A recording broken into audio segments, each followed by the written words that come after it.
Welcome everybody to a brand new Blu-ray and DVD out and about video today, and this week sees the living vampire out of the comic book page and into the big screen in Morbius, hitting store shelves along with the Michael Bay action thriller extravaganza Ambulance, the religious and dramatic biopic Father Stew, and a little bit of 4K upgrade love with the 1981 action-adventure classic Indiana Jones and the Raiders of the Lost Ark. Plus much more. Let's go see the deals, exclusives, and we are at our first location, Walmart. So let's go in and see what they got. All right, everybody, we are in at Walmart, and look, there is actually new release love this week. Holy shit. Yay for small miracles, isn't it? Haha, yay indeed. And actually, quite a bit of new release love, too. Not bad, man. Not everything it looks like, but hey, beggars can't be choosers, okay? So let's just dive in, shall we? With a little bit of the living vampire love, Morbius. The DVD digital for $17.96. The Blu-ray DVD digital for $22.96. Oh, that ever reliable 4K Blu-ray digital love for $27.96. And actually, this is really cool because look at that. The lenticular goodness as well on the 4K. That's awesome. Look at that. That is really cool, man. They have that and a only at Walmart exclusive 4K Blu-ray digital for $34.96 with a limited edition numbered enamel pin. Ah, look at that. All right. Nice and unique packaging with obviously the slipcover to it. But obviously, oh, look at that shit, man. The spider claws ruined that shit like a motherfucker. Look at that. Damn, dude. Fuck, well, so much for actually limited edition, man. You can throw that shit right in the trash. Ah, fuck, man. If you can find one without the damn spider claws on it that won't ruin the fucking slipcover, then hey, have at it. But here, yeah, man, that's literally just like paper you can throw away now. Son of a bitch. And for some people, that's what slipcovers are anyways, but I beg to differ. But with Walmart, they tend to think it ain't worth shit, especially with the spider claws on it. Damn, I mean, it does look nice. And hey, enamel pins are actually kind of popular, so that's not a bad deal. But now with the slipcover looking like that, shit, man. That looks like dog crap. Actually, kind of like the movie. Oh, shit. You know I'm right, though, don't you? You indeed do, man. Because I got a chance to watch this in the movie theater, and I watched it with John, and we did because, look, at the end of the day, we are comic book lovers, we are comic book fans, and we figured Morbius, it kind of looks cool. A comic book version of a vampire coming to the big screen, that's gotta be some exciting shit, right? It has to be. And on top of that, the fact that it's a Spider-Man villain. Now here's the deal. It's not the most well-known Spider-Man villain, and obviously, if you go back to the animated cartoon stuff, and even the comic books that he was in, not exactly the most effective vampire in the world, alright? Yeah, not gonna lie, dude. Kind of a wimp, all things considered, but figured, well, once we get into the real world, we're in 2022. Vampires aren't wimps. Well, unless they sparkle. But he doesn't look like he's sparkling. He looks like he's one mean, badass machine, baby. And I'm figuring to myself, hey, they're going to make a really badass vampire flick, man. A formidable foe, an anti-hero, so to speak, who could turn good one minute and turn evil the next. Oh, the complications and the kills and the ever-loving badass, right? Yeah, not quite, man.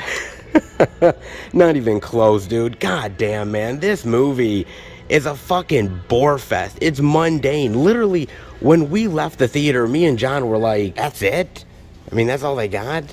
I mean, shit, if that's the only thing they actually have in their bag of tricks, then yeah, I'm glad I didn't really pay for my ticket. I'm glad I really didn't do it, man. Because, goddamn, I'd feel really pissed about that if I did. Look, I mean, basically it's about Michael Morbius, played by Jared Leto, and he has this rare blood disease, right? practically incurable, or that's what they say, but he's always trying to find a cure for it. And he figures, what about bats? What about them? And he experiments on himself, and the experiment goes horribly wrong because, well, he might be cured, but he turns into a eternal bloodsucker. Dealing with an incurable blood disease or becoming a eternal bloodsucker. You know, I mean, honestly, I don't like my steaks bloody rare, but if it makes me live a little longer, hey, have at it. Indeed, dude. I just thought there was more to the movie, because once he becomes a vampire, thinking to myself, okay, we've got a lot of really great vampire sequences here, and using all of his great powers, and he's going to have a lot of fun being this evil vampire, until he has to learn, obviously, to control his powers and use them for good, everything like that. And there's a lot of that to it, but there's a lot of, like, brooding and mundane, like, I don't want these powers. These powers will be the death of me. It's wrong. Why me? And I'm like, oh, God, really? Jesus, man, I've never missed Twilight in my whole fucking life, but I really do now, man. Son of a bitch. God damn, dude. I thought it was just mundane. I thought Jared Leto was absolutely boring here. You know, I understand early on in the movie he's playing this really frail human being, somebody who's really determined to really try to live and try to become a better person and try to actually fix the world around him. And then I thought, well, once he gets this great power, he will start to transform himself, and he will be even more fascinating of a character. He will become almost like what Matt Smith became in the movie. And no, he just is the same character with mundane dialogue and mundane acting abilities, and just literally plays it like, oh, I'm a vampire. Yeah, there's complications. Yeah, I feel bad about myself. And I'm like, oh, come on, man. Don't you have anything more? Don't you have anything more pizzazz to you? A little bit more excitement? I mean, something to keep me actually caring about you and caring about your situation. I got nothing, dude. He's just flat and boring and lifeless, just like this fucking movie, dude. The only bright spot in this film is Matt Smith, and I truly do mean that, man. He is somebody who has the same rare blood disease as Michael Morbius, and he is somebody who is funding Michael's research. Now, there's really no understanding of why he's rich or what he's rich from. They don't really explain the shit very well, if at all. But the idea that he ends up stealing that formula from Michael, he ends up becoming a vampire, and he's sort of like the evil version of Morbius, right? Because we can't have Morbius be evil, right? We can't have him be twisted and evil and learn a lesson from that, because if we did, that would undercut the character. We have to make him good the entire time. He has to have wisdom, and he has to have a certain amount of heart to him. Of course he does, because we have to make Matt Smith evil so that he can fight somebody evil, so therefore we know that he's always good. Of course we do, because we can never make an anti-hero bad, because God forbid if we ever did, we'd scare the kiddies and it wouldn't nearly be as effective as it actually is. Of course we do. I don't know, man. I mean, as far as I'm concerned, it just is an absolute mundane piece of shit, dude. The action here is all CGI crap fest stuff. Two CGI characters really battling each other. There's no excitement to it whatsoever. Matt Smith is exciting, yes, but he's just evil for evil purposes. He's just there to basically make Michael Morbius look good. That's it, dude. As far as the cops in the movie, like Tyrese, why are they even in here, dude? Tyrese is literally a limp dick, like he is in practically every other fucking thing he's ever been in. Even the love story with the woman here. She's a beautiful woman. She is a really gorgeous lady. She cares for Michael. You can clearly see that, but it's not really set up that well. It's not really paid off in any really meaningful way, and she comes across as more of a prop that needs to be saved more than anything else. You know, the damsel in distress type of shit. Of course, dude. I mean, everything in this movie is absolutely 100% predictable. It's mundane. It's average at best. You've seen it all done before. Nothing really new or spectacular or reinvents the comic book genre in a great, meaningful way. Nothing like that, dude. It's literally just going through the motions of a movie. And it really sucks. You know, we are in the golden age of comic book movies, and you would think that this would be exciting. Taking a mundane Spider-Man villain and really propping him up to be something really special. An anti-hero that is really unpredictable. Somebody who could be dark one moment and heroic the next. And the loyalties, you don't quite know where they lie. But no, it's just an average movie about a very extraordinary person who ends up becoming a very mundane vampire. And that really, really sucks, man. I should have seen this coming. A mundane Spider-Man villain that's not really classic or epic other than being a vampire, and it turns into a rather mundane and boring movie. I was hoping for better because I'm thinking to myself, look, there's so many opportunities. You have a vampire tale here. But the fact that it's PG-13, the fact that they won't really go for the blood and the guts and the real visceral quality of being a vampire, it just doesn't really work. The kills are flat, the characters are not really all that brutal or intense, and honestly, it just comes off as a limp dick comic book effort. It really does. It seems like they were trying to do something, but unfortunately they couldn't quite figure out what it was, and being restrained in that sort of, well, we still got to be a Marvel comic book superhero movie, we can't go too far in one direction to really scare the kiddies. How do we actually pull it off? How do we balance it? And honestly, they really fucking epically failed, dude. Hard. They really did, man. Honestly, it's really, really that fucking bad, dude. Ah, man. You know, vampires are really, really great. Comic book vampires can be really, really great. Blade proved that. But Morbius, honestly, this motherfucker has literally no bite whatsoever. Ah, who's up for a little Witches goodness, huh? The Witches. The DVD for $9.96. Oh, man. More remake love, anybody? Yeah. I don't know if anyone was asking for it, but fuck it, we got it anyways. I got a chance to watch this on HBO Max. Yes, I did. And I wanted to watch it because I was actually curious about this. I was somebody who grew up with the original The Witches movie. You know, the one with Angelica Houston. That is an absolute classic. Anyone who watched that as a kid, you definitely dug that movie in a big bad way, man. You truly did. You loved everything about that movie, man. You were scared by the witches. It was that entertaining, that infectiously fun, devious, really, really well made, dude. And it still actually holds up to this day. So I'm thinking, why actually make a remake, actually? There's really no reason to do it other than for money and greed purposes. Of course it is. If you have a property, it's been a long time since you've made a movie, why not try to cash in yet again? Yes, why the hell not, dude? I mean, it's got a good cast. Anne Hathaway, Octavia Spencer, Stanley Tucci. I mean, it's got some good actors in here. It can't be all that bad, right? Yeah, about that. Oh, man. Look, I have to give the movie some credit because the acting is good here. I like Anne Hathaway playing the evil witch. She's definitely living it up. I like her in there. Octavia Spencer is always really likable. Stanley Tucci's great. I mean, the actors do a good job with what they're given, but the problem is that the movie is just not as effective as the original is, right? It's just basically a movie that has more CGI attached to it, and it's not as scary or not as fun or as entertaining as the original is.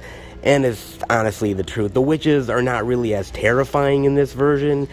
Basically, their faces turn into this sort of CGI monstrosities, and you're like, oh, I really miss the practical effects in the first movie, where they have those really long nose and those beady eyes and those really, like, ugly looking features, like straight out of, like, the witch from, like, Snow White or some shit. I mean, it looks really devious and creepy and ugly, and here it just kind of looks like, oh, right, they just put CGI all over your face. Yeah, that wasn't really all that effective or really all that good. Of course it isn't. And even the mouses and everything else, I mean, there's a certain amount of fun to the movie because it's Roald Dahl, and Roald Dahl is a really great writer, and he made some really amazing books, and a lot of his adaptations really have a certain amount of fun quality to them, and this does to a certain extent, but it just doesn't really feel right to me. It feels like a lesser movie in every aspect. Whether it's the characters, whether it's the actors that can't quite live up to the same type of deviousness that the first film had, too much CGI where it just takes away from the quality of the movie, and you're not really focused on the characters, you're just focused on the CGI blob mess that's in your face. I don't know, it just didn't really sit right with me. There was something wrong with it. Maybe kids nowadays might like the movie, but honestly, I think they'd like the first movie a hell of a lot better than this film. I understand that this movie was a cash grab, but it's like weird because the movie's directed by Robert Zemeckis, the Robert Zemeckis, man. I mean, and it's helped by trying to be written by Guillermo del Toro. I mean, Guillermo del Toro helped write the fucking movie, dude, along with Robert Zemeckis. And you're thinking to myself, my God, I mean, you have really great professionals here, wonderful filmmakers. How could this not have gotten to be as good as maybe it should have been? And I'm not saying it's a bad movie, but I just don't think it's as good of an effort as I was hoping it was. It's unfortunate because there's something about the purity of old school practical effects and cinema and how they were able to make great kids' tales back in the day. And I just felt like this was a watered-down adaptation. It still has that fun moments because it's Roald motherfucking Dahl and he's that good of a writer that it still translates in some way, but I just feel like there was something off about the movie and it didn't quite sit right with me. Maybe it's because I'm an adult, maybe it's because I don't have that childlike imagination that I once did. But that first movie is so special to me, and this movie just didn't quite hit me in the same type of feels as that first movie is. Maybe I'm wrong. Maybe I've just lost that childlike wonder and touch, and I can't see it for what it is. But honestly, it's just not living up to the original's potential. And as much as Anne Hathaway is really good here in trying to play the evilness of a wicked witch, it just turned sour to me in a big bad way. An interesting attempt, but a failed attempt nonetheless. Stick with the first film. Stick with the original. You can say that about a lot of movies, and The Witches is yet another attempt that just fell flat on its ever-loving face. Who's up for an ambulance ride? With Michael Bay. Yes, the collector's edition DVD for $17.96, the Blu-ray DVD digital for $22.96, and the 4K for $27.96. Ah, yes, Michael Bay is back, and he's taking you on a perilous ride with an ambulance. Huh, is that even possible? In Michael Bay's hands? You better believe it, baby. You bet your ass it is, man. Non-stop Bayham. I like that that's a word now. Oh, dude, man. Basically, this is about Will and Danny. They are adoptive brothers, and Will is having a hard time really making ends meet. He's a veteran. He's ended up fighting for his country, but he can't really make ends meet.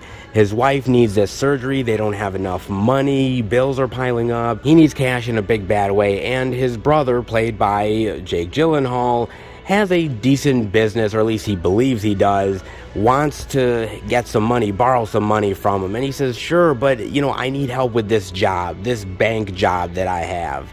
And if you could help me out, then, of course, hey, you get some of the money, we're all good, it's going to be easy, no worries. Yeah, about that. It doesn't turn easy, and nothing is what it seems, and suddenly the bank robbery goes terribly wrong, and now they are on the run from the cops and the FBI, and literally, like, everything and anything gets in their way, and literally they are on the run, and all the complications, the danger.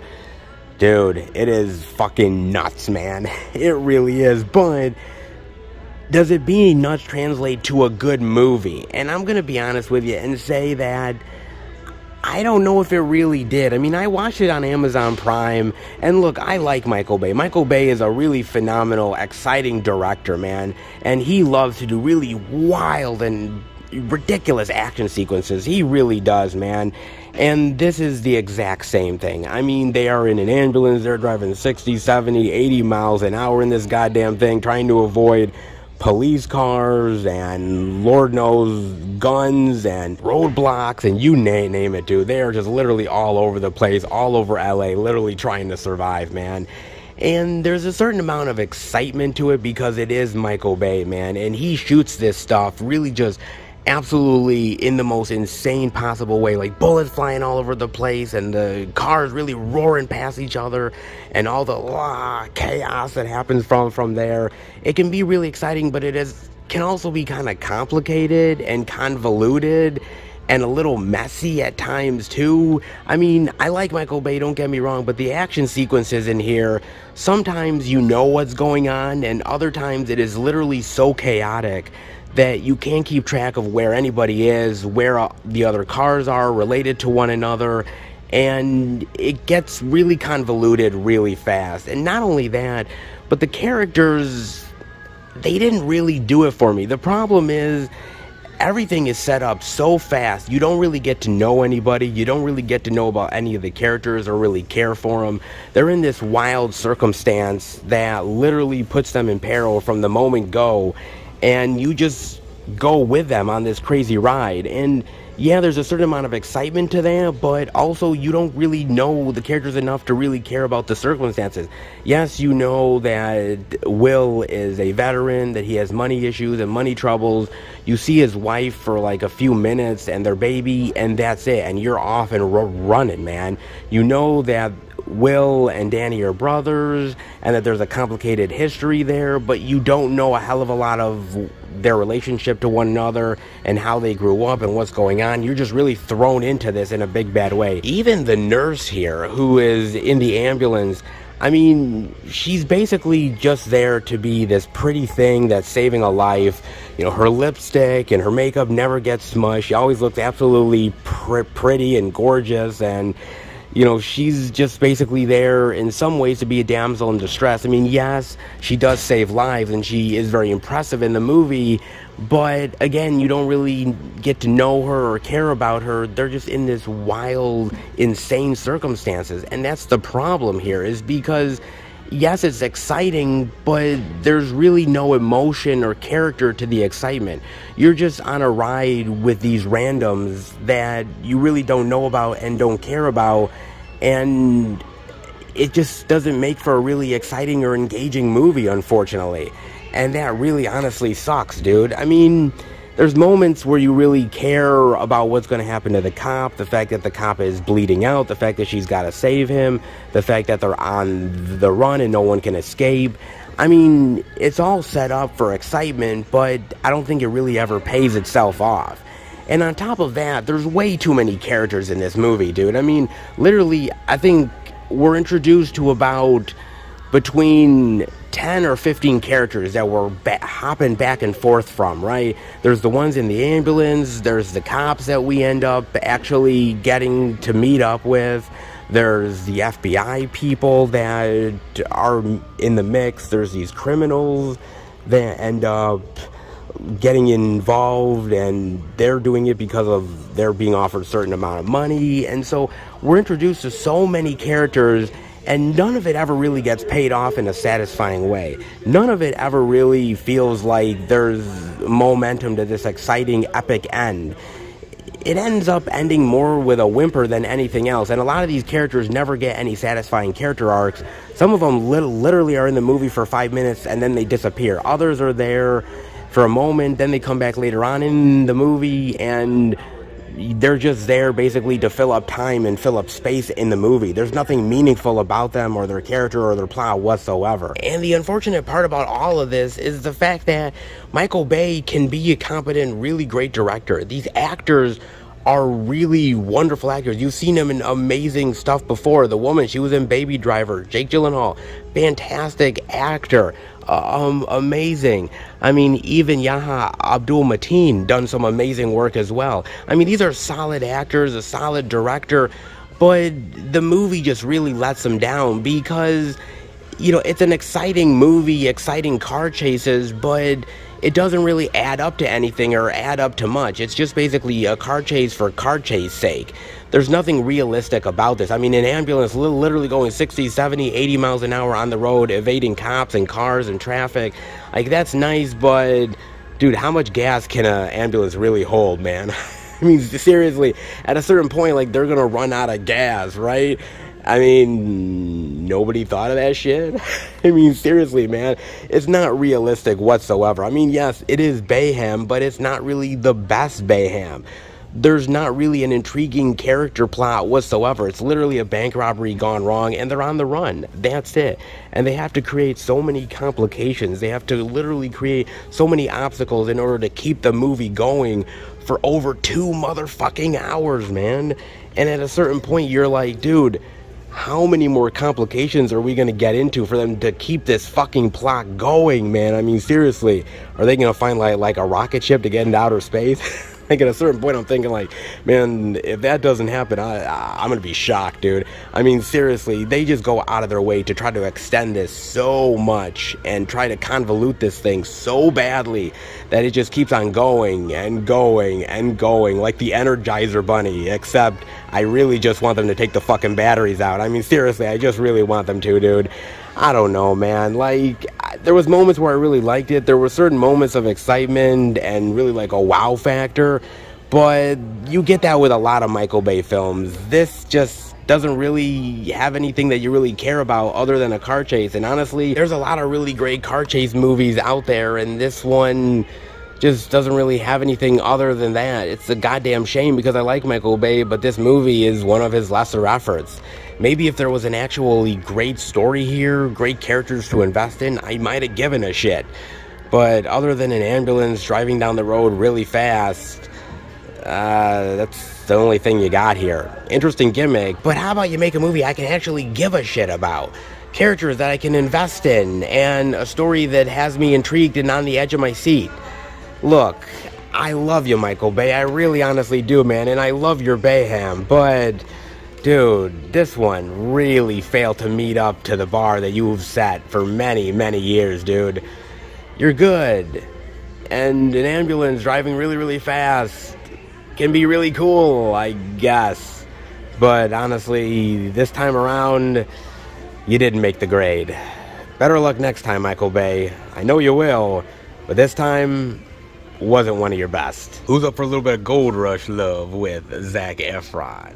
I am with Gold, the DVD for $12.96, the Blu-ray for $14.96. I definitely did not check this out this week. Didn't even know this thing actually existed. Survive at any cost. You don't say. Look at Zac Efron, man, looking very rugged and dirty and beat up and worn down and dramatic. I wonder what this is about. For everything, he'll do anything. You don't say. In the not-too-distant future, 2 drifters traveling through the desert stumble across the biggest gold nugget ever found, and the dream of immense wealth and greed takes hold. They hatch a plan to excavate their bounty, with one man leaving to secure the necessary tools. The other man remains and must endure harsh desert elements, ravenous wild dogs, intruders, while battling the sinking suspicion that he has been abandoned to his own fate. Oh, has he now? I like that, man. I like the idea of mistrust and the thought of, can I really put my fate in this man's hands? I literally have to protect this, because if I don't, no one will, and somebody else is bound to take what's rightfully ours. I like that. The drama that really goes along with that. The desperation and perhaps death that follows. Oh, I like that, man. That is really cool. And Zac Efron, you know, look, I gotta be honest, man. Zac Efron, at first, I kind of saw him as an actor, you know, the High School Musical stuff, and I'm like, oh, come on, dude. Like, I don't know if I could take this guy seriously. And even some of the comedy stuff that he's done with Seth Rogen, at times I've kind of liked, at other times I've kind of like winced. I'm like, it's not that great. But I gotta admit, he is a good dramatic actor when he really gets going in some of his work, man. He really is better than I think sometimes even I give him credit for. Like, he was really great in The Greatest Showman. I really love that movie. I thought he was phenomenal, and he's done some really solid dramatic work. It's hard sometimes being a Disney kid to try to be taken seriously over the years. He's trying. I give him a lot of credit. This looks actually really solid, actually. It looks like some really great dramatic work from him. I like the idea of a guy that's really desperate and paranoid and perhaps really suspicious of his surroundings and who he's dealing with and who can he trust. I like that idea behind this movie. It could be really honestly good, man. I've never heard of it, but I might actually be willing to give this a chance. Is it good? Is it bad? Is it worth the exploration of gold? Perhaps. I mean, I gotta be honest, if I found gold, man, I'd keep that shit all to myself. Wild dogs, suspicious intruders, who gives a shit? As long as the gold's mine, man, I'll lose every fucking limb I can. So I can always buy my limbs back, but I can't buy the gold. And something tells me Zac Efron is thinking the same exact thing that I am. Going up is easy. Going down, not so much. In Infinite Storm, the Blu-ray for $14.96, the DVD for $12.96, based on a true story, going up a mountain, surviving a blizzard, and saving another man's life. All in a day's work for Naomi Watts, baby. All in a day's work indeed, dude. I got a chance to watch this on Amazon Prime, and it's weird because I forget what movie it was that I went to either earlier this year or last year, and there was a trailer that was in front of one of the movies, and it was for this film. And I was like, oh, it's coming to movie theaters. That kind of looks really interesting and intriguing. And then I never heard about it again. Like, seriously, I was like, wait a minute, I thought that was coming to movie theaters. Like, I never saw it come to any theater at all. And like, I'm like, oh, now it's on DVD and Blu-ray? I'm like, okay, that's interesting. So I'm like, okay, I gotta watch this thing, man. I mean, basically, it's about this woman, and she ascends up New Hampshire's Mount Washington. There's a blizzard, it's really complicated, it's really bad, she has to come back down, and while doing that, she sees this dude just really sitting down, and she doesn't know what's going on. Is this guy still alive? He is. And she basically does her best to try to save this guy's life in the process, even though he really doesn't want saving. And it's all the complications and the heroics that go from there. I got to admit, man, I really dug this movie. I thought it was great. I was really invested in the story, in the characters, in the acting. And I love the idea that this woman is going through a lot of trauma in her life. The loss of children and not really knowing what direction she wants to go in, and even if she still wants to live, and juxtaposing that with trying to save this guy's life, who is literally almost in the same predicament. He's lost somebody, and trying to not only save his life, but maybe in turn save hers as well. I thought it was absolutely phenomenal, man. I love the idea of the storm and how, yes, you can be prepared for any sort of element that happens when climbing up a mountain, but sometimes even the best prepared people are still screwed, because just because you're prepared doesn't mean that you're not hit with some crazy circumstance that can really just fuck you 10 ways to Sunday. You know what I mean? And this is one of those circumstances. I thought it was absolutely brilliantly well done, brilliantly well told, man. And I gotta give Naomi Watts a lot of credit here, because this is such a stripped down performance by Naomi Watts, man. It honestly is. This is not a glamour role for her whatsoever. She looks haggard. She looks beat down. She is not in her pretty mode whatsoever, and I really appreciate that, because some actresses, they go out of their way to look pretty even under the most dire stress imaginable, like in Ambulance. She's all pretty, she's all dolled up with the makeup and the lipstick, and it never ends up smudging or smeared, and she's always perfect, even in the end. Doesn't matter. She's all dolled up, and that's who she is. And I appreciate an actress like Naomi Watts really going for this look of, you know, yes, I've been through shit in my life. Yes, I've lost people, and I'm not the same person that I was. I'm not trying to be a glamour doll. and I really appreciate that, man. She is phenomenal in this movie, absolutely incredible. I really appreciate her, and I appreciate the story of somebody saving another person's life and in turn saving their own. I think that is really phenomenal, and the idea that she doesn't really even know this guy's name. She doesn't know who this person is, the circumstances of what he went through, the loss in his life. She just knows this is another human being, and I have to go out of my way to save this person, because if I don't, I'm going to regret this. I've already lost enough in my life already. I don't need to lose him too. And that is phenomenal. A really wonderful survival tale with some really great heart in it. I really liked it. It's a little slow going, but for the most part though, the characters really get you through, the circumstance does, and I really dig it in a big bad way, man. This was not a bad tale, man. Not the most expensive, like climbing up a mountain survival tale, all like the CGI elements coming at you, but it's a really great tale of learning to value your life. And that is something that I really appreciate in a big bad way, man. The acting was phenomenal, the story was really well told, and I was engaged from the minute go. Really fantastic, well worth the journey to dive into. And just one more movie to show off, man. A little bit more indie love as well with The Ravine. The DVD for $12.96. Look at this, man. Interesting.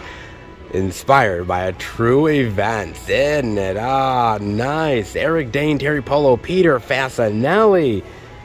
What is this? When an unspeakable crime rocks a peaceful community, a family is left to wonder if they overlooked the murderer among them, or if there might be more to the story. Inspired by true events. Oh, nice. A haunting thriller. This looks really good, man. Inspired by a true story, huh? Not half bad, dude. Nice actors in here as well, dude. Eric Dane. I've actually been watching Eric Dane. Me and my girlfriend have. He's been on Euphoria. Dude, he is so good in Euphoria, man. I like Eric Dane. I thought Eric Dane used to be like this pretty boy. But, dude, he's way better than I ever gave him credit for, man. He's awesome in Euphoria. Terry Polo. Man, I haven't seen Terry Polo since, like, the Fockers movies. It's been a while, man. I know she's been in other stuff, but not really anything high profile. And Peter Fasinelli, yeah, the Twilight movies, I know. But I'll always remember him from, well, I mean, he was really great in Can't Hardly Wait. I think that's the thing I remember him the most from, dude. I think he's awesome in that movie, man, playing the jock jerk. I think he's awesome in that flick, man. He's really great, dude. I don't know, this looks very interesting. Like, who could be the killer? Is there more to the story? The complications of that, the controversies, I think that's really cool, man. This looks intriguing to me. A little nice murder thriller, never hurt nobody. Interesting indeed, dude. Who could be the killer? Take your pick, they're all shady motherfuckers. Indeed they are, man. Whoa, that's kind of cool, man. It looks kind of tense and thrilling. This might be something I'd definitely be interested in. I gotta definitely look up this, man. Is this any good? You guys gotta let me know about this, man. Looks intriguing, though. It really honestly does, man. Not half bad. Not half bad indeed. And not half bad for the physical media love this week. Damn, dude. Some big name releases, some indie love. Not too shabby for good old Walmart, man. Not too shabby at all. I can definitely dig it. Let's head out. Now, what a hell of a turnaround that was, guys. Holy shit. My God, man. Last week they had nothing. Diddly shit. And now they have quite a few things worth showing off, man. Now, mind you, this week is a hell of a lot more for physical media love. But still, I wish they would have had something last week. But this week, man, if they had nothing, boy, I was going to be really fucking worried, man. But pissed, yes. But I was like, oh my God, man. They don't have anything. And there's a lot of new release love coming out this week. I was hoping for something. I'm literally walking in here. I'm like, oh God, what is it going to be this week? Thankfully, I was pleasantly surprised in a big bad way, man. Thankfully so, dude. They had new release love. They had indie goodness as well. Not half bad, man. Not half bad at all, man. I mean, they didn't have all the new release goodies. I wish they would have, but hey, again, when it comes to Walmart, beggars definitely can't be choosers. You know what I'm saying? Oh, you definitely do, man. And this is yet another one of those weeks where, surprise, surprise, they actually had some good shit. Literally, one week they have nothing. The next week they have a whole shit ton of stuff. I can't predict Walmart, guys. I seriously can't, and I'm not even going to start, all right? Because I will never get it right. Literally week to week, I could come in here and it could literally famine or feast. You just don't know anymore, dude. And I'm just gonna ride the wave and see what happens. And I definitely rode the wave this week and it paid off in a big, bad way. Indeed it did, man. Not half bad. New release love, indie love, exclusives. Pretty damn solid overall, man. Yay for Walmart, at least for 1 week. Hey, maybe it's a streak that's starting. We'll see where it goes, guys. We indeed will, man. But you want to know what? Definitely loving it this week because physical media is definitely on display in a big bad way. But what about other stores? Well, how about we go and find out? All right, everybody. We are at our second location, Target. But before we go in, I got to talk to you guys about something. So this is a very interesting article about celebrity and what it takes to be a celebrity and how it's so easy now compared to back in the day. Maybe. From BuzzFeed, Jennifer Aniston is facing backlash for her out-of-touch comments about Hollywood. You don't say. Out-of-touch comments from a celebrity? Get the fuck out of here. This week, actors Jennifer Aniston and Sebastian Stan sat down to talk about TV, acting, and the idea of fame in 2022 for Variety's Actors on Actors series. When discussing Sebastian's role as Tommy Lee in the Musicians League/Stolen Sex Tape with Pamela Anderson, Jen said that it was then, the late 90s and early 2000s, that this idea of being famous just for being famous began. She said it occurred right at the time when the internet really shaped a new culture about people being famous. This thing of people becoming famous for basically doing nothing. I mean, Paris Hilton, Monica Lewinsky, all those. Just them, huh? I feel so lucky that we got a little taste of the industry before it became what it is today, the Friends actor added. More streaming services, you're famous from TikTok, you're famous from YouTube, you're famous from Instagram. Boy, if I could only be just famous from YouTube, that would be really nice. Really nice. It's almost like it's diluting the actor's job, she added. These comments definitely didn't sit well with people who called out the fact that Jennifer's parents were famous actors, John Aniston and Nancy Dow. And there's a lot of people who have been tweeting about this and basically ripping Jennifer Aniston a new asshole. I mean, a ton of comments. Holy shit, man. Others brought up how during Jen's rise to fame, it wasn't exactly always based on merit either. Casting directors literally used to go up to pretty girls they randomly met and offer them roles if they said they could act. Indeed they could. It's happened a long time, and, well, Jennifer Aniston is not exactly an exception to that rule, but she is part of it. That is for sure, man. Man, they just roast her like a motherfucker, man. But in general, the comments made by Jen just really didn't go over that well. People just really are just angered by it in a big bad way, man. Oh, boy, are they. Jennifer has yet to respond to the backlash, but hey, they'll update it if she does. I doubt. Highly doubt she will, man. But, hey, you never know, though. You really don't, dude. And holy shit, man. You know, look. A part of me doesn't agree with Jennifer Aniston, right? I mean, because there's always been famous for being famous. It didn't just start with the early internet days, right? I mean, you look back at, like, the Playboy days, when Playboy was really big. People did Playboy for the sake of being famous from Playboy. So it's not like the internet days created it. It's been around for a long time, for decades. The internet just accelerated it, but it's been there for a long time. Then again, I actually can't blame Jennifer Aniston, too. And I know, some people are probably like, well, wait a minute, she's a celebrity. You're going to back a celebrity's comments like this? Well, not entirely, not 100%, but in some ways, yeah, I kind of am. Just a wee bit. I mean, think about it like this, right, guys? Even if you come from a famous family, you still have to have talent at the end of the day, right? Yes, you are a pretty face, but with that pretty face also goes the fact that you have to somehow know what the hell you're doing and actually do it well in order to further your career, right?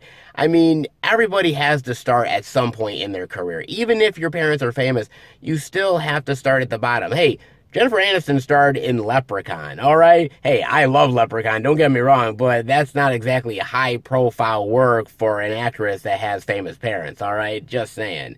And again, she's a pretty young thing back in the day, but again, if you're not a good actor or an actress, you're not going to get very far. There's many, many examples of actors who come from famous families that have tried their hand at the acting bug and just didn't quite do well because they're just basically trading off of the name, and that's it. And yeah, that gets you a certain leeway, but it doesn't get you as far as you might think it does. You still have to act. You still have to impress people and audiences and get butts in the seats. And if you don't, then they don't care what your goddamn name is. If you're not doing your job well, you're just shit out of luck. And that happens far more than you might think it does. There's a lot of examples of that, guys. I mean, you look at something like Tom Hanks and his sons. They may have tried a little bit here and a little bit there, but some failed and some didn't. You look at Arnold Schwarzenegger. One of his sons is doing well. They haven't all done very well for themselves. And there's many examples like that, guys. So just because it's a name doesn't mean that you're guaranteed anything in life. And yet, I do agree with what Jennifer is saying in a certain way because, look, there's a lot of people out there who are on Instagram, who are on Twitter, and are famous just for the fact of doing controversial stuff on these platforms. And they do a sexy dance or they wear revealing clothing and suddenly they get thousands and millions of followers and suddenly you get a contract from Netflix or some of these companies and hey, we want to do movies with you in a TV series. The only reason why they're doing that is because they have all these followers and they figure if they get all these followers to watch their product, then it's good for business. So I get where Jennifer Aniston is saying that it's gotten so much easier to be a celebrity nowadays. The world of celebrity has changed so goddamn much. And it has become easier, not harder, to actually get your name out there and be a popular trending figure. But again, that will only get you so far. The name recognition will get you far. The idea of being a famous person on Instagram doing dances will get you far, but for how long? You actually need to prove your worth outside of that. And if you don't, again, well, better luck next time. It's a dog-eat-dog world out there, especially when it comes to Hollywood. You have no idea how many people have tried their hand to act and to break into the business. And if you really think about it, there's only a very small percentage of people that ever really make it as far as a lot of the ones that we know and love do. A lot of them end up sinking more than they do swim. And so just remember that, yes, Jennifer Aniston sometimes speaks out of her ass. Yes, sometimes she isn't always right. But I do give her credit for saying it because, you know, for some reason the internet has hyped up fame and false fame. And eventually that will catch up to you. It did back in the day, and it will yet again. However, it may take longer to do it. Internet fame is a little bit more sketchy sometimes. Great that you get all the followers, but that doesn't mean that that guarantees you shit. What do you think? Definitely let me know what you think about that, man. I love Hollywood, but boy, is it one fucked up world. Indeed it is, man. But hey, that being said, there is a lot of wonderful movie love out there. Hey, Walmart actually proved it. But what about good old Target? Is it going to show us the movie love as well? Let's hope. But how about we go in and find out? All right, everybody. We are in at Target, and look, the physical media love continues in a big bad way. Oh, indeed it does, man. Let's dive in, shall we, with a little bit of living vampire goodness yet again. Indeed we do, with Morbius, the DVD digital for $19.99, the Blu-ray DVD digital for $24.99, the 4K goodness for $29.99. Look at that. That is still a really cool lenticular cover, man. It is really cool. However, the lenticular is cool, but this might be a bit cooler, man. The only at Target exclusive Blu-ray DVD digital for exclusive fan art edition. Look at that. That is pretty kick-ass, man. That is cool. Look at this. Nice, with art progression collectible cards. Nice. A new Marvel Legend arrives. Well, that's what they told us anyway. Oh, man. That's cool. Look at that. I like that art on there. That's pretty neat, dude. Man, some really great additions for Morbius, even though this movie really does not deserve it whatsoever, man. My God. There's way more deserving movies than Morbius, but it's Marvel. Why the hell not, man? Somebody's bound to buy this shit, right? Oh, apparently somebody's got to buy the goddamn thing.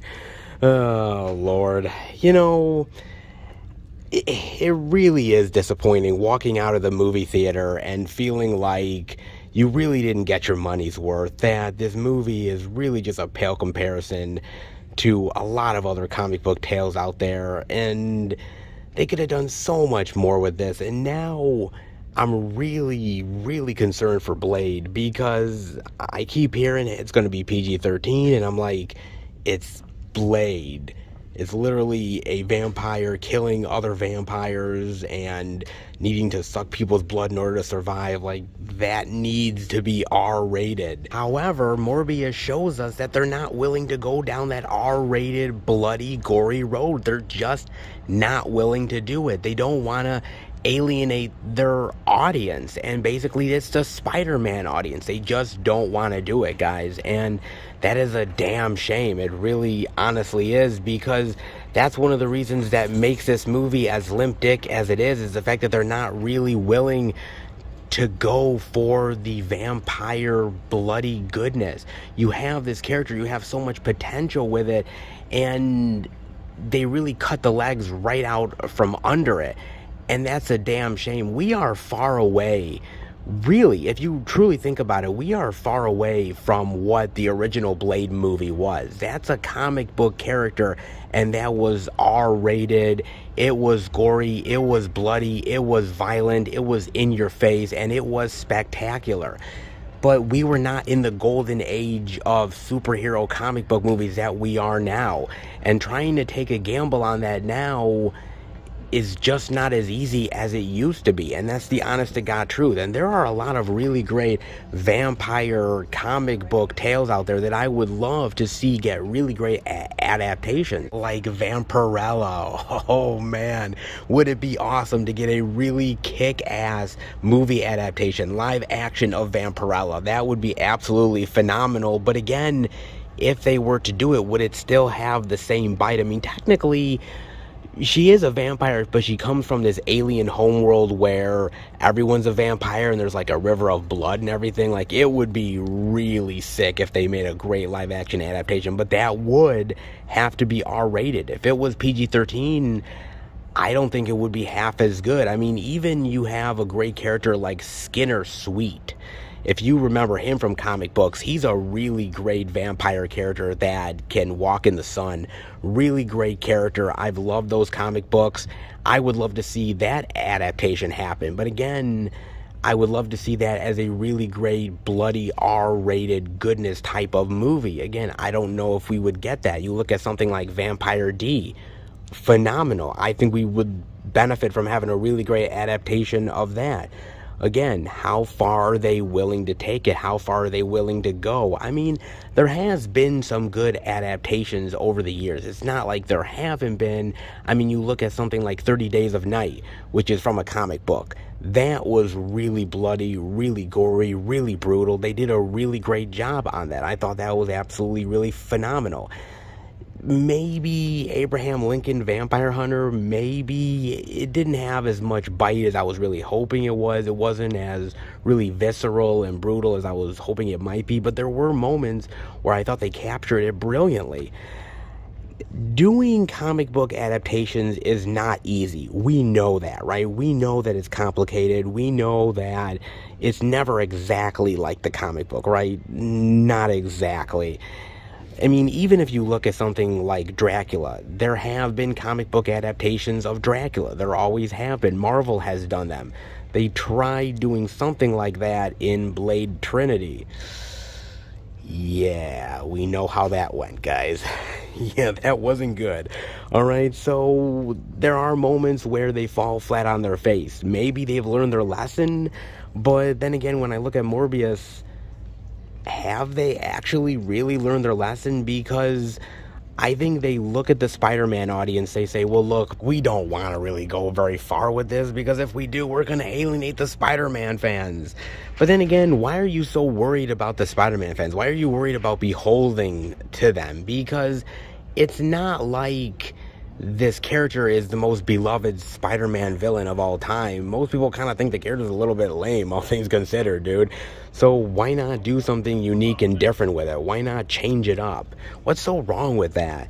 And I feel like a lot of these studios nowadays, especially Sony, they're tiptoeing around it, right? They want to do their own unique thing. They want to do stuff outside of Marvel, but they don't want to do something that's going to alienate the Marvel fans, right? They still want their money. So they're treading very lightly. They're trying to tiptoe around things, and you can still reinvent a character really great. They did it with Venom, so why not with Morbius, dude? Unfortunately, because they went PG-13, because they just aren't willing to make a very brutal and visceral vampire tale and really give you that great anti-hero feeling like you got with the original Blade movie, it ends up being a very limp dick effort. And it really makes me worry for future vampire comic book adaptations, which I'd love to see, but under the wrong direction, under a studio that just doesn't get it, that's trying to appeal to everybody and everything and every brand and not to offend anyone, this is what you ultimately get. And that's a goddamn shame, dude. Look, there's a lot of really great comic book adaptations there. There's a lot of movies that have given a lot of chances and have really reinvented that character and the genre and really made some bold choices. Morbius is just not that character. It could have been, but they failed in literally every aspect, man. Look, at the end of the day, this could have been way better than what it was. And unfortunately, with a studio that's literally trying to appeal to every brand, to everybody, and not go too far one side or the other, you get adaptations like this. And when it comes to the golden age of comic book movies, these type of adaptations just don't cut it anymore. Unfortunately, I fear we're going to get more of these adaptations in the future. And that really, really worries me. Goddamn shame. A character that could have been kick-ass, that literally makes me long for the days of Edward from Twilight. Ah, shit. Did I ever thought I'd say that? If I had to pick between Morbius and Edward from Twilight, you know, he's not looking so bad anymore. Yeah, there's the whole sparkling thing, but, you know, he actually likes drinking blood. And he's actually got one up on Morbius. Wow. You really fucked up, Sony. Kevin Hart in parenting is kind of like a peanut butter and hummus sandwich. It tastes weird at first, but you slowly get used to it. In Fatherhood, the Blu-ray digital for $22.99. Ah, yes, more Kevin Hart goodness in our lives. You know you wanted it. I'm not so sure about that, but I'll definitely take it, man. And it's kind of weird to see a physical copy of this. I mean, I'm glad to see it, don't get me wrong, but actually it's streaming currently on Netflix. You can literally go on Netflix right now and watch Fatherhood. Seriously. So I'm like, okay, if it's a Netflix movie, I'm kind of shocked that it ever got a physical release, but here we are, man. It's kind of weird because more digital streaming movies are getting physical releases, and that can't be a bad thing. I mean, it seriously cannot. No lie, dude. And this is yet another one. I mean, basically, it's about Kevin Hart, and he plays this guy that's having a great time in his life. His wife is going to give birth to their first child, and he's joyous, he's nervous, but he's going along with it, right? And after the birth of their child, shortly after, his wife dies. from complications of the childbirth, and now he is left to raise the baby all by himself. Yes, he has friends that will eventually help him, obviously his mother-in-law, his mother, you name it, but for the most part he is on his own, and the trials and tribulations and the hilarity that goes with being a single father. Yes, indeed, man. Like I said, I got a chance to watch this on Netflix, and I have to admit, all things considered, I actually kind of liked the movie. No lie, man. I'm not really a fan of Kevin Hart. He's just not my type of comedic performer. I just don't find him as funny as everybody else does. So sometimes I go into a movie and I'm like, kind of groaning. Oh, another Kevin Hart movie? Seriously? So I tend to sort of zone out a bit. And I was like, oh God, what is this going to be like, man? And I was actually really pleasantly surprised. I actually really like the movie. It's heartfelt, it's heartwarming, it's touching. Kevin Hart is actually relatable in the film. There's some really great comedic, funny, hilarious moments with him trying to be a father and failing epically. There's some really solid stuff in here, and Kevin Hart is a really great performer. He's good in here. Alfre Woodard is really great. Paul Reiser is hilarious here as well in a small role. It's actually not half bad. I mean, there is some moments in the movie where the comedy does feel a little bit forced and overcooked, and the reason why I say that is only because Kevin Hart, he seems like he likes to improvise a lot, so there's moments where it feels like they're trying to throw spaghetti at the wall, right? Like, hey, maybe this will be funny, and keeps on doing it, and at times you're like, you know, a little goes a long way, Kevin. And sometimes he still needs to learn that, but this movie is actually way better than I thought it was gonna be. I thought it was gonna be this goofy little father flick, and honestly, it's a lot more than that. I mean, it's based on an actual true story, and I actually thought it worked out really well. I thought Kevin Hart pulled it off really well. I like the father-daughter relationship, and I like the complications of being a father, being single, devoted to your daughter, but yet still wanting to be you at the same time and have your own life. It's good. And it's actually really dramatic at moments, and you actually feel for the characters, and I actually dug it. I really did. It's kind of crazy to even say that, considering that I'm not really a Kevin Hart fan, but he made it work, shockingly. I mean, it is directed by Paul Weitz, who's a really good director. He directed American Pie, About a Boy. Then again, he also directed Little Fockers, so nobody's perfect. But that being said, he did a really phenomenal job in this directing, and the actors really brought their A game for the most part, and you actually care about the situations and care about this guy and his daughter, and you end up walking away from the movie feeling really satisfied. Shocker, but it actually really is the truth. It's pretty damn solid, man. Damn, Kevin Hart actually pulled off an endearing and somewhat comedic film. Not that he can't do it. He's kind of done it in the past, but not as much as I'd like to admit. That being said, it was actually really solid, man. You know, there's some really great fatherhood, parent-style movies like Parenthood, way back in the day with Steve Martin, which I love that movie so much. And it's hard to really beat those type of movies for me, because those are the ones I grew up on, but this one really has a great mixture of the drama, the comedy, and some touching moments that really make you care. Damn.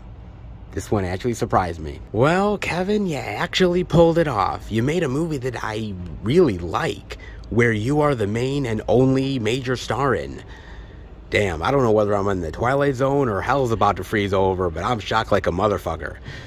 Well, don't ever say the miracles never happen, because this is definitely one of them. Man, LA traffic is a bitch, especially when it's being driven by Michael Bay in Ambulance. The Blu-ray DVD digital for $24.99, the DVD for $19.99, and oh yes, Michael Bayham back yet again, baby. But as I talked earlier, it's not exactly the best Michael Bayham, because Here's the deal, right? I love Michael Bay. I think he is a phenomenal director, man. He is batshit insane. He does some of the craziest action sequences that you have seen in the past 10, 20 years. He really has. Because honestly, he just loves the thrill. He loves the excitement. He loves doing crazy, wild stunts. He's just that kind of filmmaker, man. He really is. He really loves to go for the visceral gut punch. And he's done it a time or two, whether we're talking about Bad Boys, Armageddon, Pearl Harbor, 13 Hours, The Rock. Yes, action sequences that are amazing, that will stand up to the test of cinematic time. They truly, honestly will, man. But here's the deal. With any action director, especially Michael Bay, yes, you can blow as much shit up as possible. Yeah, pyrotechnics like a motherfucker, literally speeding down the road in high-intensity action sequences. But if you don't care about the characters or the drama or the dilemma, then it's all meaningless. It means nothing. And that's the problem with Ambulance right here. You can literally have moments where Jake Gyllenhaal is screaming his dialogue. Hell, he does it for like 95% of the movies. He's literally like, go, go, drive, drive. Why are they following us? Get off of us. We mean business. We have hostages. Like, literally, he is literally yelling his dialogue all the time, man. And I just imagine he probably had a conversation with Michael Bay where he's like, Michael, can I, like, have a quiet scene for once in the movie? And Michael Bay's like, what are you talking about, man? You're speeding down the road in an ambulance, man. Like, I know, but, like, you know, I'm just screaming my dialogue so much my voice is getting hoarse. Well, let me think about that. I mean, I can see where you're coming from, but, you know, I gotta be honest with you and say, fuck that. No, I want you to scream every moment of your dialogue, man. It needs to be intense. It needs to be thrilling. We need to know that you mean business, motherfucker. And I suppose screaming every bit of his dialogue is definitely intensity, right? Yeah, sure.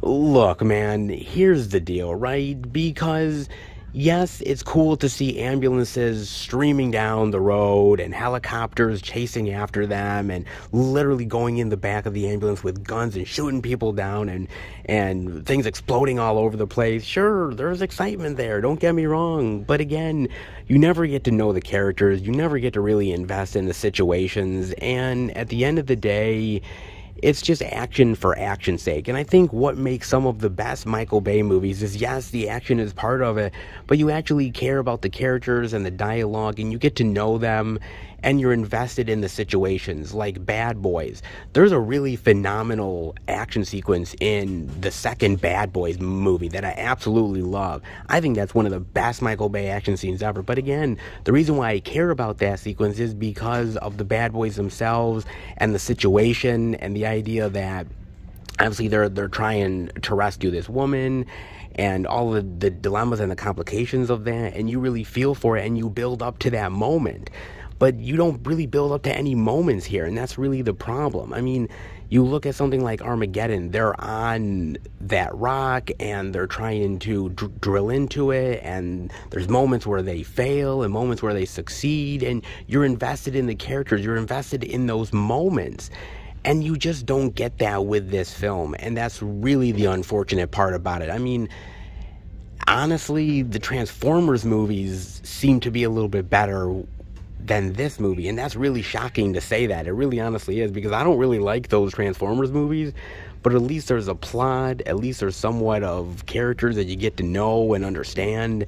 You just don't get that with this movie, and that's a goddamn shame. And what's even worse is the forced comedy in here. There's moments where they try to add in a little bit of levity to try to, like, lighten things up a bit, and it doesn't work. It just comes off as kind of odd and out of place, and you're like, why did you even put that in here? It serves no point other than to be a stupid moment just to break the ice, and it just doesn't work.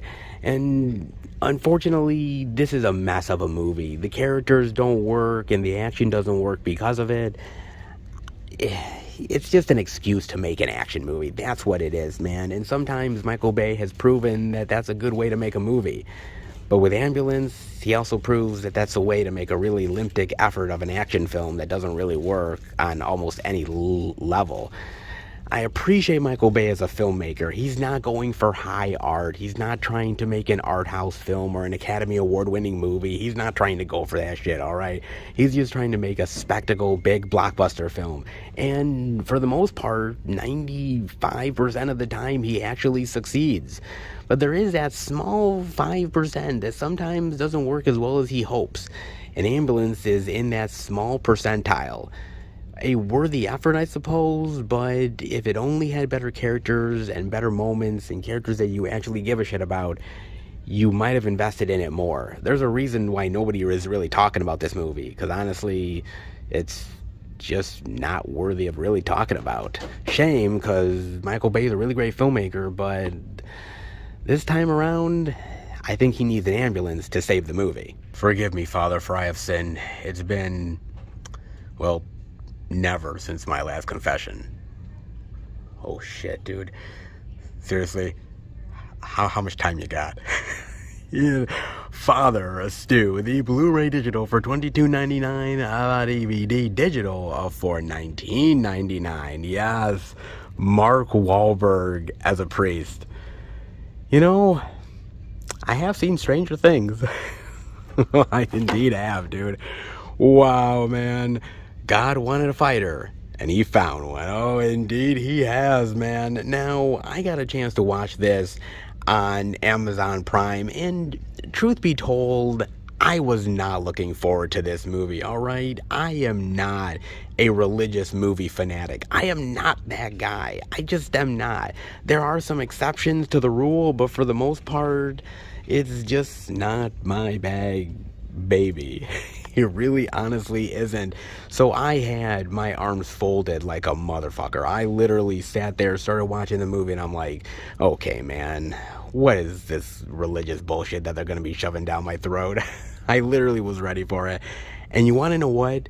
This movie won me over in the biggest, baddest way. I'm not going to lie, dude. I really loved this movie. It is absolutely phenomenal. And I'm so shocked by that. I would have never thought in a million years that this movie was going to be as good as it actually turned out to be, man. But shockingly, I gotta be honest, it's the absolute truth.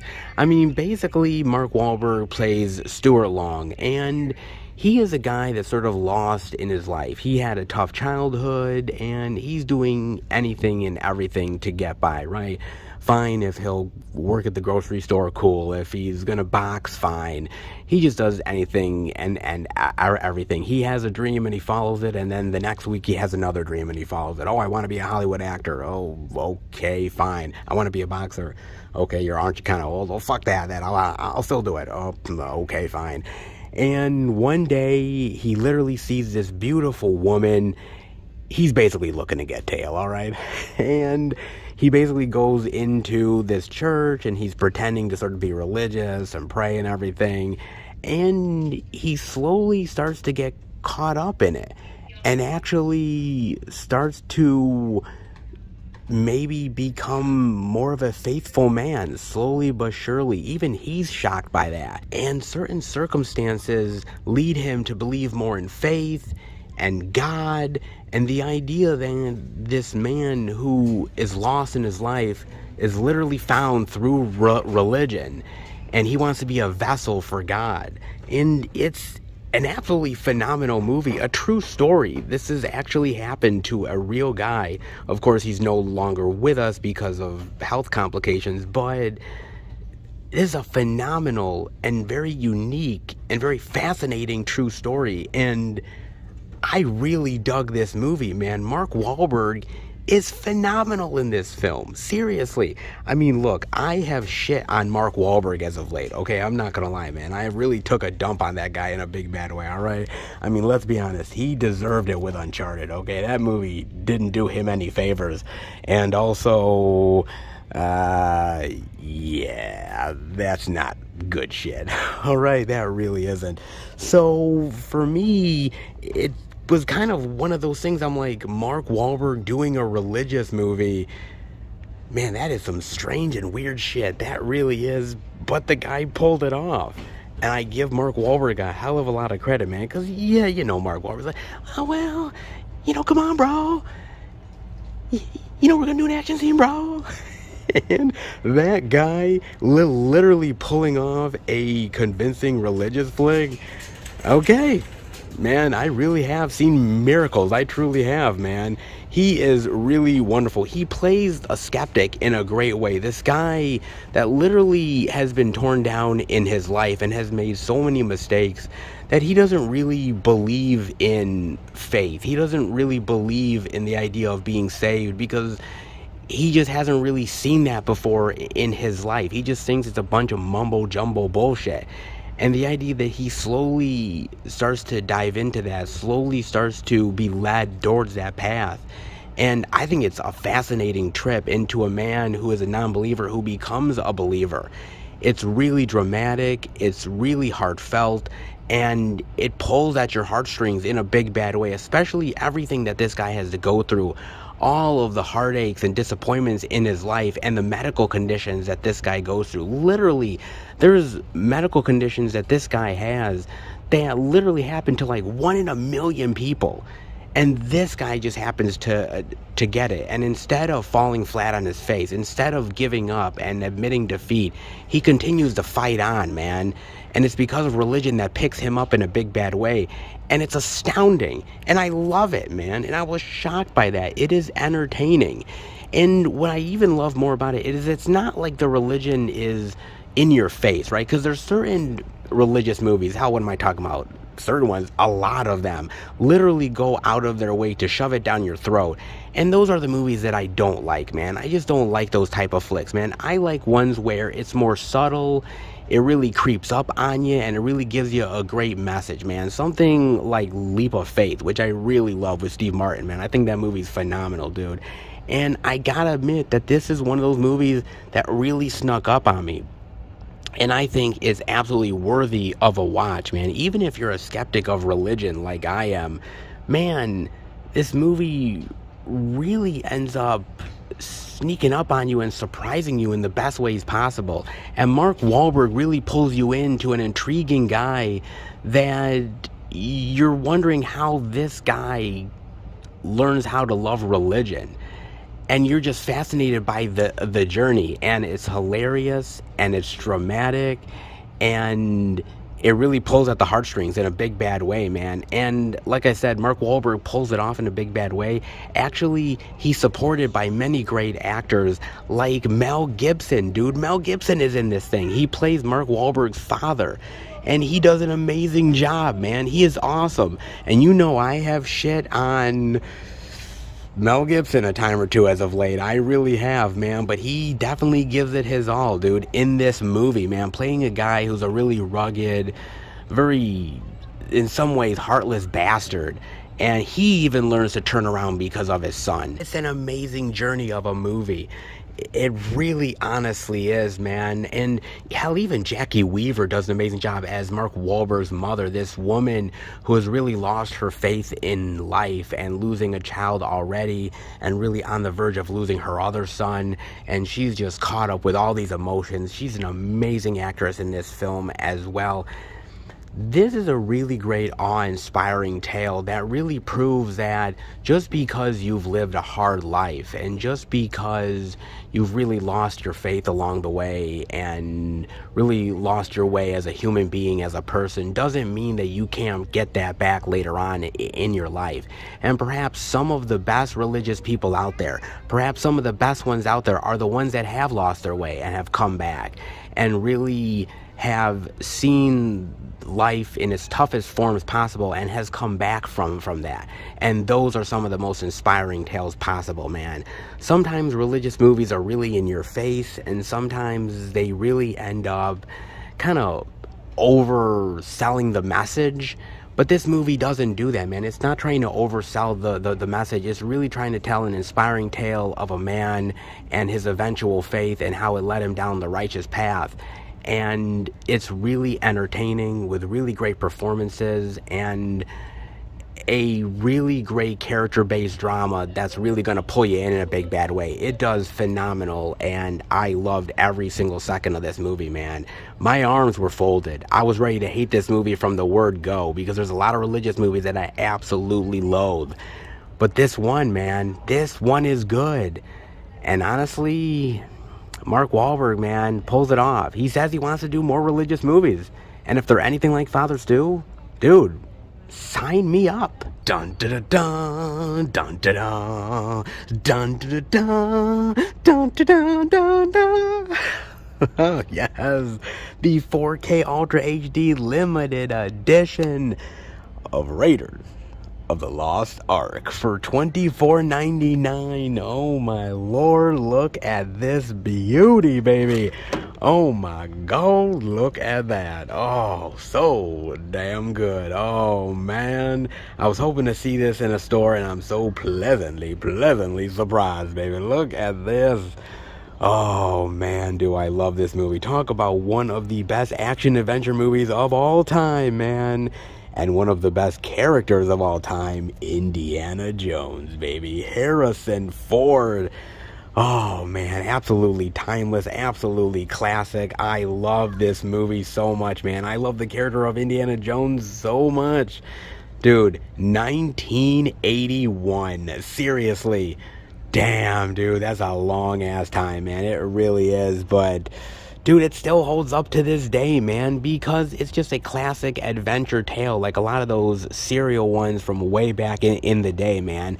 And that's what I always loved about it, because Steven Spielberg and George Lucas, they always had a love for those old serial classics like Flash Gordon and all those other ones, you know, the swashbuckling stuff like Robin Hood and you know, the Peter Pan adventures from back in the day. They always loved those stuff, and they were big fans of them, and they really made a great career out of reinventing them for a modern audience. And Raiders of the Lost Ark is a perfect example of that. And I love Indiana Jones as a character, this professor by day, adventurer by night, and I just love it. I love the costume with the whip and the hat, and Harrison Ford plays it so well, man. He really knew how to inhabit this character in the best way. He has charm for days on end, man. He's gruff and he's hardened, but yet he also has a heart of gold as well, and this really great adventure aspect to him that is just ever timeless. And the relationship that he has with Marion Ravenwood is so phenomenal, man. Karen Allen, I love her in this movie, man. She is gorgeous.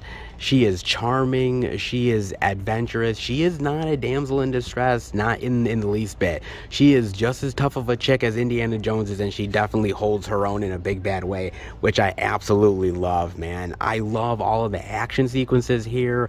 I love the evil Nazis. You know, Indiana has to go up against them and everything. I think it's so phenomenal, and so many great, wonderful sequences, like the ball rolling down and him having to escape from that. So great. And of course, the exchanging of the artifacts. It's so tense and it's thrilling, and you're on the edge of your seat. And you know, as many times as I've watched this movie, and I've watched it a shit ton, man, all the way back to like VHS era, dude, I have always really been thrilled by this movie, and I think it's just the storytelling, and it's the way that Steven Spielberg really invests you in the characters and the plot of looking for the Ark of the Covenant that really makes it exciting and thrilling, and what's going to happen next. The thrill of the hunt, so to speak. It's so well done, and it's masterfully well done, because Steven Spielberg is just that damn good. And think about this, man, again, 1981, because at this point, Spielberg had already directed Jaws, and he directed Encounters of the Third Kind. He was kind of known as the, like, sci-fi horror guy, and he wanted to do something different. He wanted to do outside the box, really show that he could be much more than just that guy. He wanted to do something that really reminded him of adventure serials from back in the day, and this movie definitely proved that he could pull off something just as entertaining, just as thrilling, just as adventurous and timeless as the stuff that he grew up with. And he really pulled it off. And even think about Harrison Ford, because at that point he had been Han Solo 3 times. People thought of him as that character. He really needed to break away, and this was a perfect opportunity to do that. It really brought him into a whole different profile as sort of a Hollywood actor is concerned. He was absolutely amazing in every single aspect, man. I mean, look, these movies are a rarity. They don't come around very often, man. It's got to be the perfect blend of character, story, adventure, and if it's done well, then it's absolutely timeless. And it doesn't matter what decade you live in. It doesn't matter whether you watch this in the 80s, the 90s, the 2000s, or you're just introducing it to your kids now. It literally stands the test of time, man. And I'm so glad that this was successful. I'm so glad that we got many more Indiana Jones adventures. And it's just a movie that not only parents can enjoy, but the kids can enjoy too. And it's literally one of those movies that you pass down to countless generations. It's just that damn good, man. It really still is phenomenal to this day. It's not my favorite Indiana Jones adventure. It's not, but it's pretty damn close, man. I still really dig this movie, and it's really the first one that made me fall in love with the Indiana Jones character and the romance and the adventure and the thrills and the escapism. It really is just that damn good, man. It truly is. And to see it with the 4K Steely Love, that is pretty damn good, man. Not bad at all. I was never really much of getting the box set because I really hate Kingdom of the Crystal Skull, man. I really do. I think that movie's bullshit, alright? I really do. I hate that fucking movie, man. So I was kind of waiting for some really great individual releases to finally come my way, and I think they finally did, man. And Steely Love with the artwork, and come on, that artwork is absolutely timeless and it's classic. If they didn't do that artwork, man, I was going to be one pissed mofo, but they actually did. They did their due diligence to make some really great artwork and some 4K love for one of the best timeless adventures of all time. All hail the King of Adventure, because ain't nobody, and I mean no one, wears a hat and dons the whip like my man, Indy. Something wicked this way comes in The Witches. The DVD for $12.99. And let's talk about Roald Dahl, shall we? Because Roald Dahl really shaped me as a kid, shaped my childhood, alright? Books like The BFG, James and the Giant Peach, Charlie and the Chocolate Factory, The Witches, Fantastic Mr. Fox, and so many other books out there. He was a wonderful children's author. He really, honestly was, man. And he gave me my wildest dreams and imaginations possible, and I wouldn't even know what my childhood was if it wasn't for Roald Dahl really shaping me as a child and my imagination. It was absolutely wonderful and astounding, and some of the movie adaptations have kind of been hit or miss, right? I mean, the BFG adaptation that Steven Spielberg did, yeah, not the greatest adaptation. I mean, I understand why they had to do it now, certain with the CGI and the giants and everything, but I don't know if it really came across as well as I was hoping it was going to be. Then again, you also have the Fantastic Mr. Fox adaptation, which I love. The Fantastic Mr. Fox, man. That was a great adaptation, man. And I thought they hit it out of the park with that. I thought it was friggin' brilliant, dude.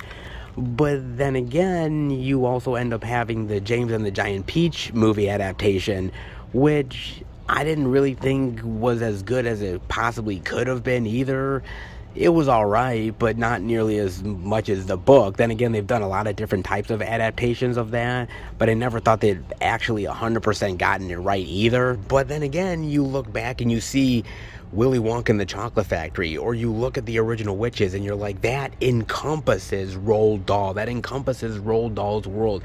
You see the imagination and the dreamlike wonder, and you're like, those are perfect movie adaptations, man. They truly are. But then you see the remakes, and then you're like, it felt like they kind of missed the mark. You look at Charlie and the Chocolate Factory, and look, I've said a lot about Charlie and the Chocolate Factory over the years. I have, and it's worth repeating again. I think that movie is a really big misfire. It's a misfire for Johnny Depp. It's a misfire for Tim Burton. It's not a good adaptation whatsoever. It really, honestly isn't. I felt they kind of went overboard with it. I think they really missed the mark with the songs, and Johnny Depp's Willy Wonka comes off as a pederast. I mean, it really felt like they were trying to go for something way different than what the book ever was, man. And that's why I love the Gene Wilder edition of that, man. That's why I think that adaptation works as well as it does. There's a certain amount of wonder and charm and kid-like imagination to that film, but there's also a certain amount of dread and danger to that, which I've always appreciated as well. You're just never going to get as good as that. And the same with The Witches.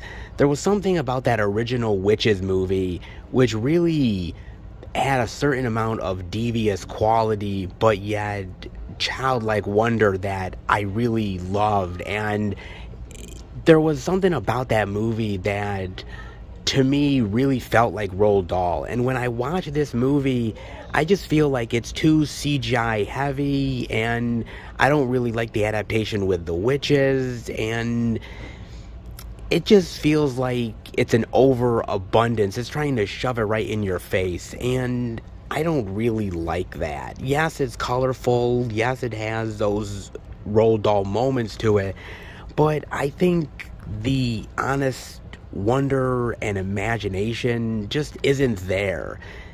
I don't know. I don't want to say it's soulless, because that's not the right word. It felt like everybody was trying to make something that would equal the wonder and the majestic quality of reading a Roald Dahl book, but it just didn't come across that way, man. And maybe it's certain filmmakers, maybe it's certain studios, maybe it's a certain time frame that a movie needs to be made in.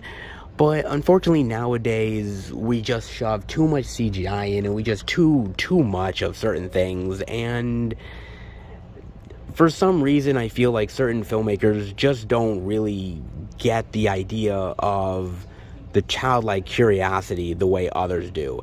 And I'm not saying that Robert Zemeckis doesn't do that. He does. He's done it before. You look at something like Back to the Future, which is absolutely phenomenal, or Who Framed Roger Rabbit. He's absolutely amazing.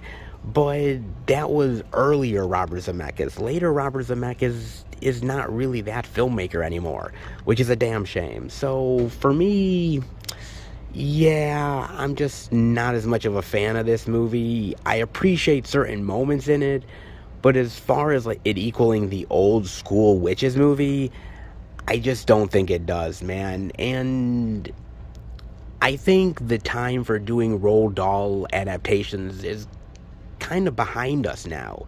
I really honestly do. There was a time back in the day with puppetry and makeup effects where I feel like you could do something like that, but now with all the CGI thrown at these projects now, I just kind of feel that there's lost a certain amount of magic to it. And for me, I look back at movies like Willy Wonka and the Chocolate Factory, or the original Witches, or even Fantastic Mr. Fox. Yes, that has some CGI to it, but also has a lot of stop motion animation to it, and it makes it feel so much more magical and wondrous than if it was just a straight up CGI animated adaptation. For me, I'm gonna stick to the old school. I know I'm an old school guy, call me boomer, do whatever you want, but for me, those are the better films. These ones, yeah, they have moments, but they just can't quite capture the same magic. Am I wrong? Let me know, guys, but I'm an old school guy, and there's a reason why I am. Those movies still hold up to this day. Truly, they do. The newer ones have moments, but not like the old stuff. Definitely not, man. But damn, did Target deliver this week. Holy cow. So much physical media goodness. But is there more? And indeed, there is. Yes, perhaps exclusive Slippy love? Yes, for the Hunger Games movies. Hunger Games, Catching Fire, Mockingjay Part 1 and Mockingjay Part 2. Blu-ray, digital, new editions, exclusive Slippy editions, all for $9.99, baby. Not bad. Look at these. Pretty cool, actually, man. Interesting. Kind of wondering why they're doing exclusive editions now. It's not like there's a new movie coming out or anything. I mean, I know they're going to be doing a new movie, but it's not like it's coming out like now, like at this very moment. But I mean, who can complain? New slipcover editions? We're all a sucker for new slipcover love, aren't we? Indeed we are, man. Nice, not bad. I think they're the same old Blu-ray editions, just new slipcovers on them apparently, which, hey, beggars can't be choosers, you know what I'm saying? Not at all, man. Look at that. Pretty cool. Now, I will admit, I do love the Hunger Games movies. The first Hunger Games, I had never read any of the books, but I really loved the movies. The idea of survival, kill or be killed, I like that. And I love sort of the sci-fi premise and aspect of people killing each other for these rich people's entertainment. There's something about that that's really devious and wicked and evil, man. And I thought they did a really great job with that, man. I really did. I thought Jennifer Lawrence was freaking amazing in these movies, man. I really loved her in that. I think my favorite of all of them is probably Catching Fire. Catching Fire is a phenomenal sequel to The Hunger Games. The Hunger Games is really good. Great setup. But Catching Fire really takes the premise and really goes full tilt with it, man. And this is where Francis Lawrence came in, because this movie wasn't directed by him. It was directed by a different director, I believe it was, man. So he came in during the sequel, and basically he went all the way through, man. But this is a phenomenal movie. I love the action sequences in here. I love the drama. Really, really well done, man. Absolutely kick-ass. Dig that movie in a big bad way. The first Mockingjay movie, I remember the hype was so immense for that movie, man, because this one made a good chunk of change, the second one made a lot of money, and the third one was like highly anticipated, man. Oh my god, Mockingjay Part 1. It was really hyped, man. And then when people saw it, people weren't so high on the movie, I remember. Actually, I think people were extremely disappointed by the film, because they're like, oh, it doesn't have much action to it, and it's all really set up, and there's no payoff. And I'm like, yeah, it's part 1. What do you expect? You think they're gonna blow their load in the first part? I mean, seriously, man. They're teasing you. I thought it was really good, man. I liked some of the drama and some of the characters and some of the emotional stuff that really set you up for the next chapter. I enjoyed it. It wasn't everybody's cup of tea, but I kind of knew what I was walking myself into. Or I think other people were way overhyped and had huge expectations that they just couldn't deliver on. But I definitely did dig this one. Not the best, but I thought it was alright. But Mockingjay Part 2... that is a really great payoff for the rest of the series. I really think it's actually a really phenomenal movie, man. The action sequences are really well done. I like the drama and the peril with the characters. I like the ending with Snow and Katniss and the confrontation. I thought the build-up was really fantastic, man. And I thought they pulled it off really well. I know that they did a lot of changes from what the books were to the movie adaptations, and some people were not so hot on some of the changes, but I actually quite liked it, man. I thought it was actually pretty solid, and even the ending was satisfying to me. I felt that there was a certain amount of closure and satisfaction with the characters that I definitely appreciated. It wasn't bad, actually. I actually think it's one of the more successful young adult adaptations that we've gotten, and Lord knows they have tried so many young adult adaptations. I mean, Harry Potter literally opened the door to so many of them, and a lot of them have ended up falling flat on their face, but not the Hunger Games. Actually, they did it pretty well, man, and I thought that was the end of it, right? I mean, we get 4 movies, all pretty solid, really well done. We're not going to get anything else. Well, duh. This is Hollywood, folks, and, well, if there's any more money to be made, of course they're going to make them, because they're going to make a prequel story. Yes, because if you can't go ahead and make sequels, you go ahead and make prequels. Duh. Obviously, man. So yes, we're getting prequels, I think, coming probably next year, I think, of the Hunger Games and the beginning of them and the whole snow stuff. Yeah, we're getting all that. So get ready for more prequel adaptations, because you know it's coming sooner rather than later, guys. It really is, man. For good or bad, we're getting them, man. But I think these 4 movies are really solid, all things considered. I think they're really well done.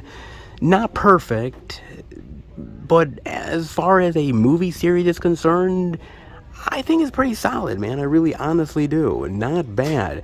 So if you definitely haven't catched up to a little bit of Hunger Games love, well, they do have new slipcovers, so that ain't bad, man. What a time to definitely put out new slipcover editions for some odd reason. But hey, beggars can't be choosers, and new slipcover love is definitely always appreciated, is it not? Yeah, it definitely is, man. Not bad, not too shabby at all, man. New releases, slipcover editions. Target definitely be killing it this week. Not too shabby. Let's head out.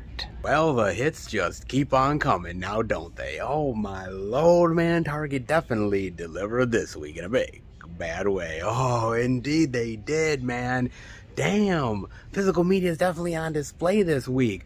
Walmart had a lot. Now Target definitely upped the game in a big, bad motherfucking way. Indeed they did, dude. I mean, look, they had the new release love, even stuff we didn't see over at Walmart. They had some indie goodness. On top of that, they had the 4K indie steely love, and lest we forget a little bit of Hunger Games exclusive slippies too. Oh, indeed, yes. Oh my god, man. They killed it this week. Not bad, dude. I mean, I knew it was a big physical media release week. A lot of stuff. Exclusives and you name it. And they definitely showed it off in that wonderful Target way that they always do, man. And just think, just imagine that a couple years ago, 2-3 years ago, you would have never said that about Target. But now we are in a whole different physical media realm where Target is actually the king. Yeah, I am really living the Twilight Zone, ain't I? I really am, dude. But that's the landscape of physical media love at retail stores, where Target is now finally reigning king. Well, it was about damn time, wasn't it? I mean, if it didn't happen sooner, at least it happened later. You know what I'm saying? Indeed it did. And damn glad for it, man, because it always makes me a very happy physical media boy, and I know it does for you as well. Indeed it does. But enough of Target. We've been here long enough. We've seen a whole hell of a lot of physical media love, but hopefully there is more to come. All right, everybody, we are at our third location, the second Walmart. I'm gonna go in and check out if there's any interesting indie titles worth showing off. If there is, I'll bring it back to Film Fan 108 H2 and show it off to each and every one of you. But before I do that, I gotta talk about a trailer with you guys. And hunting any predator is a very difficult task. But if it bleeds, you can definitely kill it. Oh, indeed you can. Well, let's hope you can. In Prey, coming to a TV screen very soon to your eyeballs, specifically Hulu, towards the beginning of August. Another Predator movie. Wow. Oh, man. It's been a long time coming. Ain't gonna lie, dude. Damn, man. I'm kind of excited for this. So, I watched the full trailer, and it looks really intriguing. I mean, basically, from what I gather, it takes place many decades, long time ago. You know, I was looking up the description. It was like 300 years, the Comanche Nation, the Predator coming and hunting, and basically this fight for survival against this woman. It looks intriguing, and it looks interesting to me. It really honestly does. Now, here's the deal. We know the Predators have been around for decades and centuries. We know they have been. The movies have chronicled that in a big bad way. And I like seeing some of these stories of predators coming to our world and sort of testing themselves and hunting their prey. I like these type of stories, man. And I've always kind of been interested whether they were actually going to continue any of the Predator tales, because the first Predator is an instant classic. Arnold Schwarzenegger, man, you're one ugly motherfucker. Well, Arnold was right. But that was a classic film, man. Great mix of action and sci-fi. What an awesome film that is. Predator 2, unfortunately, never got the same type of love that the first Predator did. I love Predator 2. I think that's a fucking kick-ass movie. I love Danny Glover in that film. I love expanding on the mythology of the Predator and the weaponry. I think it's a phenomenal film, man. Way better than it had any right to be, and way better than a lot of people ever gave it credit for. Really phenomenal. And then after that, unfortunately, it didn't do very well, so we spent a long time not getting anything until we got Alien vs. Predator and Alien vs. Predator Requiem, as I like to call it, AVP Rectum. And both of those movies are dog doo. Okay, I'm not gonna lie. I mean, AVP is slightly better, but that ain't saying much, okay? Those movies are not really all that great. It's a fanboy's wet dream. But that being said, it didn't really turn out the way that I was hoping for, and a lot of other people did too. So it felt like a watered down version. It wasn't that great.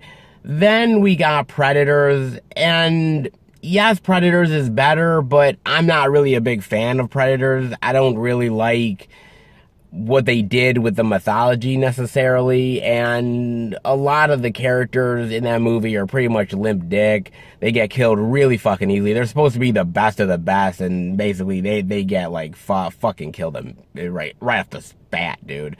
And I just never really cared for that. I was like, oh, come on, man. These are supposed to be like the best killers, and my God, like they die like in a minute. Boy, man. Boy, we ain't got shit on Earth, man. If this is the best we got, we're fucking screwed, dude. So, you know, yeah, it didn't really light my world on fire. And then we got the Predator. And I know a lot of people shit on the Predator, but I happen to really like that movie. I thought it was actually really solid. I liked the mythology. It felt like they were trying to do a whole new franchise with the Predator, and it didn't really work out. The movie didn't really make a lot of money. I thought it was cool, but a lot of people didn't really agree with me. I get it. So they've tried many times to reboot the Predator franchise, get it going again. And every single attempt was never really all that successful. And now they're trying yet again with a very simple survival kill or be killed tale. And I actually think it could work really well, man. I like the idea of this woman trying to prove herself, going up against this like ultimate alien predator killing machine. There's something about that that's really just stripped down, very genuine, right down to its basic core levels. And I really dig that, man. And I like the idea of, we don't have these super weapons, we don't have these major guns or everything. We have bows and arrows, we have sticks, and we basically just have your wits about you, and hopefully you can overcome the Predator because of that. I really like that. It takes me back to the end of the first Predator movie, Arnold versus the Predator, and it wasn't about guns. It was literally like you're in the mud, you've got rocks, and you've got trees, and you've got your bare hands, and you're literally just going at them, dude. That is really cool to me, and I think I like that stripped down version. It feels more primal, and it feels more visceral, and I'm definitely down for it, man. It looks cool to me, and there's so many great things that you can do with the Predator, with the invisibility aspect, and the idea that he can sneak right up on you and you never see it coming, and the idea of the Comanche tribe and the way they hunt, and the juxtaposing of the two. I think it could be really cool, and I think it could be really kick-ass, man. I mean, I could be wrong, it could be a real big pile of shit, but something tells me it's not going to be, especially when it's directed by Dan Trachtenberg, who directed 10 Cloverfield Lane. Dude, we know how awesome 10 Cloverfield Lane is. We really do, man. And if he brings the same type of surprises and thrills and suspense from that movie to this, then, dude, it's gotta be good, man. As long as the action is tight, as long as the Predator is effective and they can pull off a really great survival tale, then I'm on board with this. The only thing I'm kind of pissed about is the fact that we're not getting it in a movie theater. Like, I know that Disney now owns 20th Century Fox, and that there is certain movies that unfortunately they just don't feel are going to be big money makers in a movie theater, so they're just putting it straight onto a streaming service like Hulu. I mean, my girlfriend has Hulu. I'll watch the damn thing. I'll bring the guys over. We'll have popcorn. We'll have some pizza, man. We'll fucking eat the shit, and we will enjoy some Predator goodness. But I would have liked to have seen it in the movie theater, man. But hey, man, regardless, I'm glad the Predator is back, man. You know, there's some of these franchises that you kind of feel like are kind of worn down, and maybe they're not going to get any love anymore. But I'm glad that the Predator is still getting a chance to live on. I don't know if this is the last thing we'll ever see of the Predator or not, but I'm willing to give it a chance, man. It looks kick-ass, and I love the Predator character, and the possibilities are endless if you do it right. And this definitely looks like that. Definitely let me know what you think about that. In the meantime, well, hopefully there's some indie love this week. It's been pretty good so far, but will the indie weirdness be around? Not quite sure, but how about we go in? Check it out. All right, everybody. We are in at the good old second Walmart. And I got to admit, this week, dude, the physical media has been flowing. The stores have definitely been providing the goodness. And I've definitely been appreciating it in a big bad way. Oh, you can best believe that. But yeah, we've seen all of the goodness so far, a lot of it in fact. All things considered, it's been pretty damn sweet. But the one thing we haven't seen yet, the one thing I always look forward to is all that indie weirdness, baby. Oh, indeed I do. So come on, we've gotten a lot of great stuff at the stores, but how about the indie weirdness? Can we get some bizarreness in our lives this week? And you want to know what? You bet your ass we will. Oh, yes, baby. The indie weirdness and bizarreness, the oddities are back yet again, man. And you know what that means. That means that we are going back to Film Fan 108 HQ, where you said, yes, you get to show off all the physical media weirdness and oddities, all that good old love. And I bet you can't wait.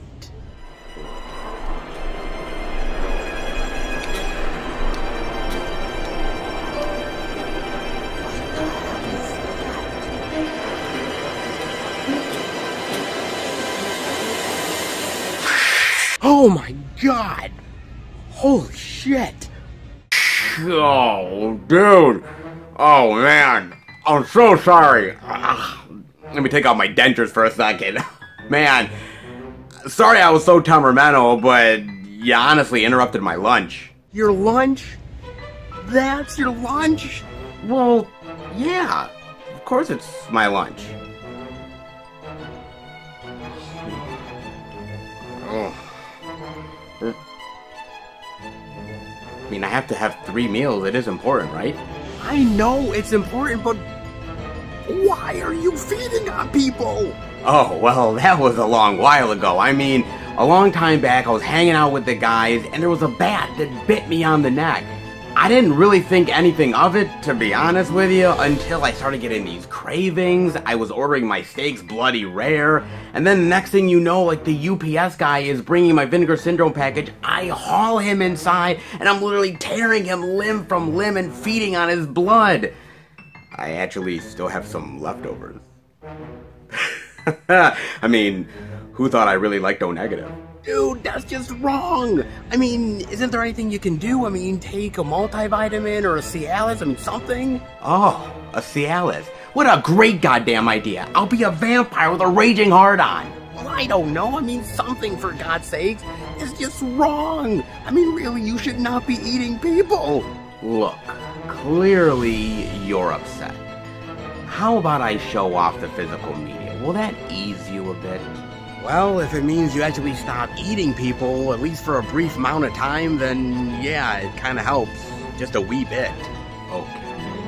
So why don't you just come on over, we'll talk about the movies, and we'll have a good time. Oh, hell no. I am not falling for that shit. Trust me, I know what you're trying to do, man. I am not going to be your next victim. No way, no how, man. Besides, I am Jewish, which means I'm kosher, which means my blood is kind of salty, so, you know, it's kind of bad for you. You know, just saying. So, you don't want to eat me, man. So, how about you just show off the physical media and leave me the hell out of it? Alright, your loss. But little do you know, I like kosher.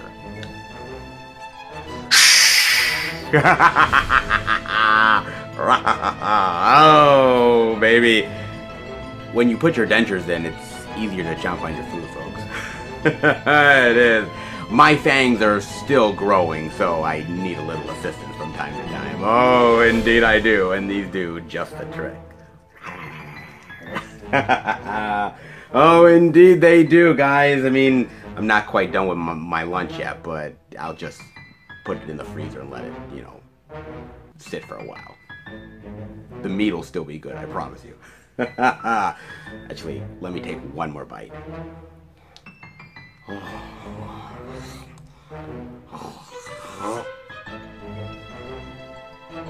Sorry, I just couldn't help myself. Can you blame me? Oh, you can indeed, man. When you got the cravings, you got the cravings, you know what I'm saying? And speaking of cravings, well, along with body parts, I also happen to like physical media. Sometimes they go hand in hand, I'm not gonna lie, man. Sometimes they truly do. And when you're watching a movie at home, sometimes you need a little bit of a late night snack to satisfy the urge, you know what I'm saying? Oh, indeed you do, man. Oh, you definitely know what I'm talking about, baby. Whatever your go-to snack is, it's always good to indulge in a little movie love, and boy, has it been quite good this week. Some really great movie love at the store so far, but the indie weirdness, the bizarreness, the oddities, they are back on display in a big bad way, and for this lovable vampire, yes, I can't get enough of my meat, but also, I can't get enough of all that weirdness. Ah, yes. The indie oddities are back to bask in the glory of the awesomeness that is the second Walmart. Do I really have to bask in the glory of it, though? Seriously, man. I'll talk about it, but praising it, yeah, that's probably a long shot, man. But how about we dive in regardless with a little bit of Bullet Love? 9 Bullets? Ooh, with Lena Headey and Sam Worthington. Hunt or be hunted. Ooh, I like that, baby. Ooh, who's hunting who, huh? Ha ha! Fight for a second chance. Yeah, damn right, baby. What is this about? A former burlesque dancer turned author, Lena Headey. What pays more? Being a dancer? / stripper? Or, the author stuff. If you ask J.K. Rowling, it would be author. If you ask Stormy Daniels, it'd be dancing and stripping. When it comes to Lena Headey, I like Lena. Hell, I'd even throw her $1 or $2 if I had the spare change. But I think author is better than the stripper deal. I don't know. Something tells me she ain't that good at burlesque. Probably why she turned author in the first place. Maybe. Discover the second chance at life and redemption when she risks everything to rescue her young neighbor after he witnesses his parents' murder. Oh, shit. Now on the run from the local crime boss, who happens to be her longtime ex, she makes a desperate attempt to get the boy to safety. Oh my god, what a complicated fucking plot, dude. Literally, he witnesses a murder, she ends up trying to get him to safety, she's trying to get him to safety from this crime boss who happens to be her longtime ex. Oh my god, man, jeez. Love can be a real bitch, but honestly, if you're dating a crime boss, you should have seen this shit coming. Shady people never really change. A tiger don't change his stripes. And something tells me that Sam Worthington ain't about to. Not any goddamn time soon, man. Oh, boy. Look, we have seen this type of movie before, right? The idea of this woman who has a shady past that ends up helping out this unsuspecting person who's very innocent, getting into complications with crime and money and murder. Yeah, we've seen all that a time or two. So it's not like this is anything new. It's not like it reinvents the wheel or anything. But the actors are pretty solid here, especially Lena Headey. And man, do I love Lena Headey. She is one badass babe. She truly is. Hell, she should be a hell of a lot popular than she actually is, man. She has done some amazing kick-ass roles. 300, anybody? Yeah. She was awesome in 300. Hell, she even played Sarah motherfucking Connor in the Sarah Connor Chronicles. That was really kick-ass. Lest we forget that she always has a little bit of a badass side, an evil side, when she played Mama in Dread. Oh, yes, she was awesome in Dread. And, of course, cannot forget playing in Game of Thrones. She was really evil, really manipulative, deceptive, badass. And she didn't mind betting one of her family members. I mean, you know, she likes to keep it in the family. Oh boy, does she. Look, man, she is an absolute phenomenal actress, man. And she's done some amazing roles. I'm not quite sure this is probably her most badass or best, but I mean, she has an opportunity to be kick-ass in certain moments. Why not take it? She's really good. Sam Worthington, on the other hand, you know what, man? I actually used to really love Sam Worthington. And actually, if you remember, even like 5 years ago, Sam Worthington was a huge actor, man. Starring in these really great, big-budget, blockbuster Hollywood movies, man. Unfortunately, most of them actually tanked and kicked the bucket. So his star has definitely been, like, on the down low, has literally been sinking like a fucking stone for a long, long while. He probably actually was the one that called up James Cameron. It's like, James, I know you're holding off on the Avatar movies and everything. I know you're trying to work on the CGI and all the special effects. I get it. And I don't mean to, like, bother you or nothing, but you know, I had to take that plumbing job last week. Yeah, money's a little tight, man. Do you mind if you release them sometime soon so, you know, actually get more work? Next thing you know, I'm gonna be probably putting up some drywall soon. So come on, man. Can you just release that shit already? I mean, seriously, man. He's probably waiting for that shit to come out like a motherfucker. He seriously is, man. Because honestly, he doesn't have much else to really go for his career. I mean, seriously, that's all he's got, man. So he's really betting on that big time, dude. Because something tells me 9 Bullets isn't exactly gonna be having Hollywood execs, directors, producers knocking at your door anytime soon. I don't really think so. I mean, I think the movie could be badass. It has its badass moments. Lena Headey with a gun, always awesome. I mean, come on, she was kick-ass as Sarah Connor. She can definitely hold her own with a weapon in a big bad way. Her against Sam Worthington, well, let's put it this way. If this was Vegas, I ain't putting any money on Worthington. Just saying, folks. All right? Don't bet on Worthington. Something tells me that is a long motherfucking shot, man. It really honestly is, dude. It probably has some badass moments to it, some decent acting, but is it exactly gonna light the world on fire? Probably not. Time waster? Maybe, but anything memorable? I highly, highly doubt it. Now, what the fuck is this shit? Jesus Christ, man. Another Walmart exclusive? God, haven't we been down this road once or twice before? Shit, man, nothing good is gonna come of this crap. Seriously, dude. Alien shark. A predator from beyond the stars. Yeah, more like up Uranus. Fucking hell, man. Jesus. Ah, damn, man. Haven't they learned their lesson before? Jeez, I really hope nobody bought that first Walmart exclusive. You know, the one that I showed a long while back. Yeah, if any of you motherfuckers bought that, shame on you, dude. Seriously, because you fucking caused them to make yet another goddamn Walmart exclusive, man.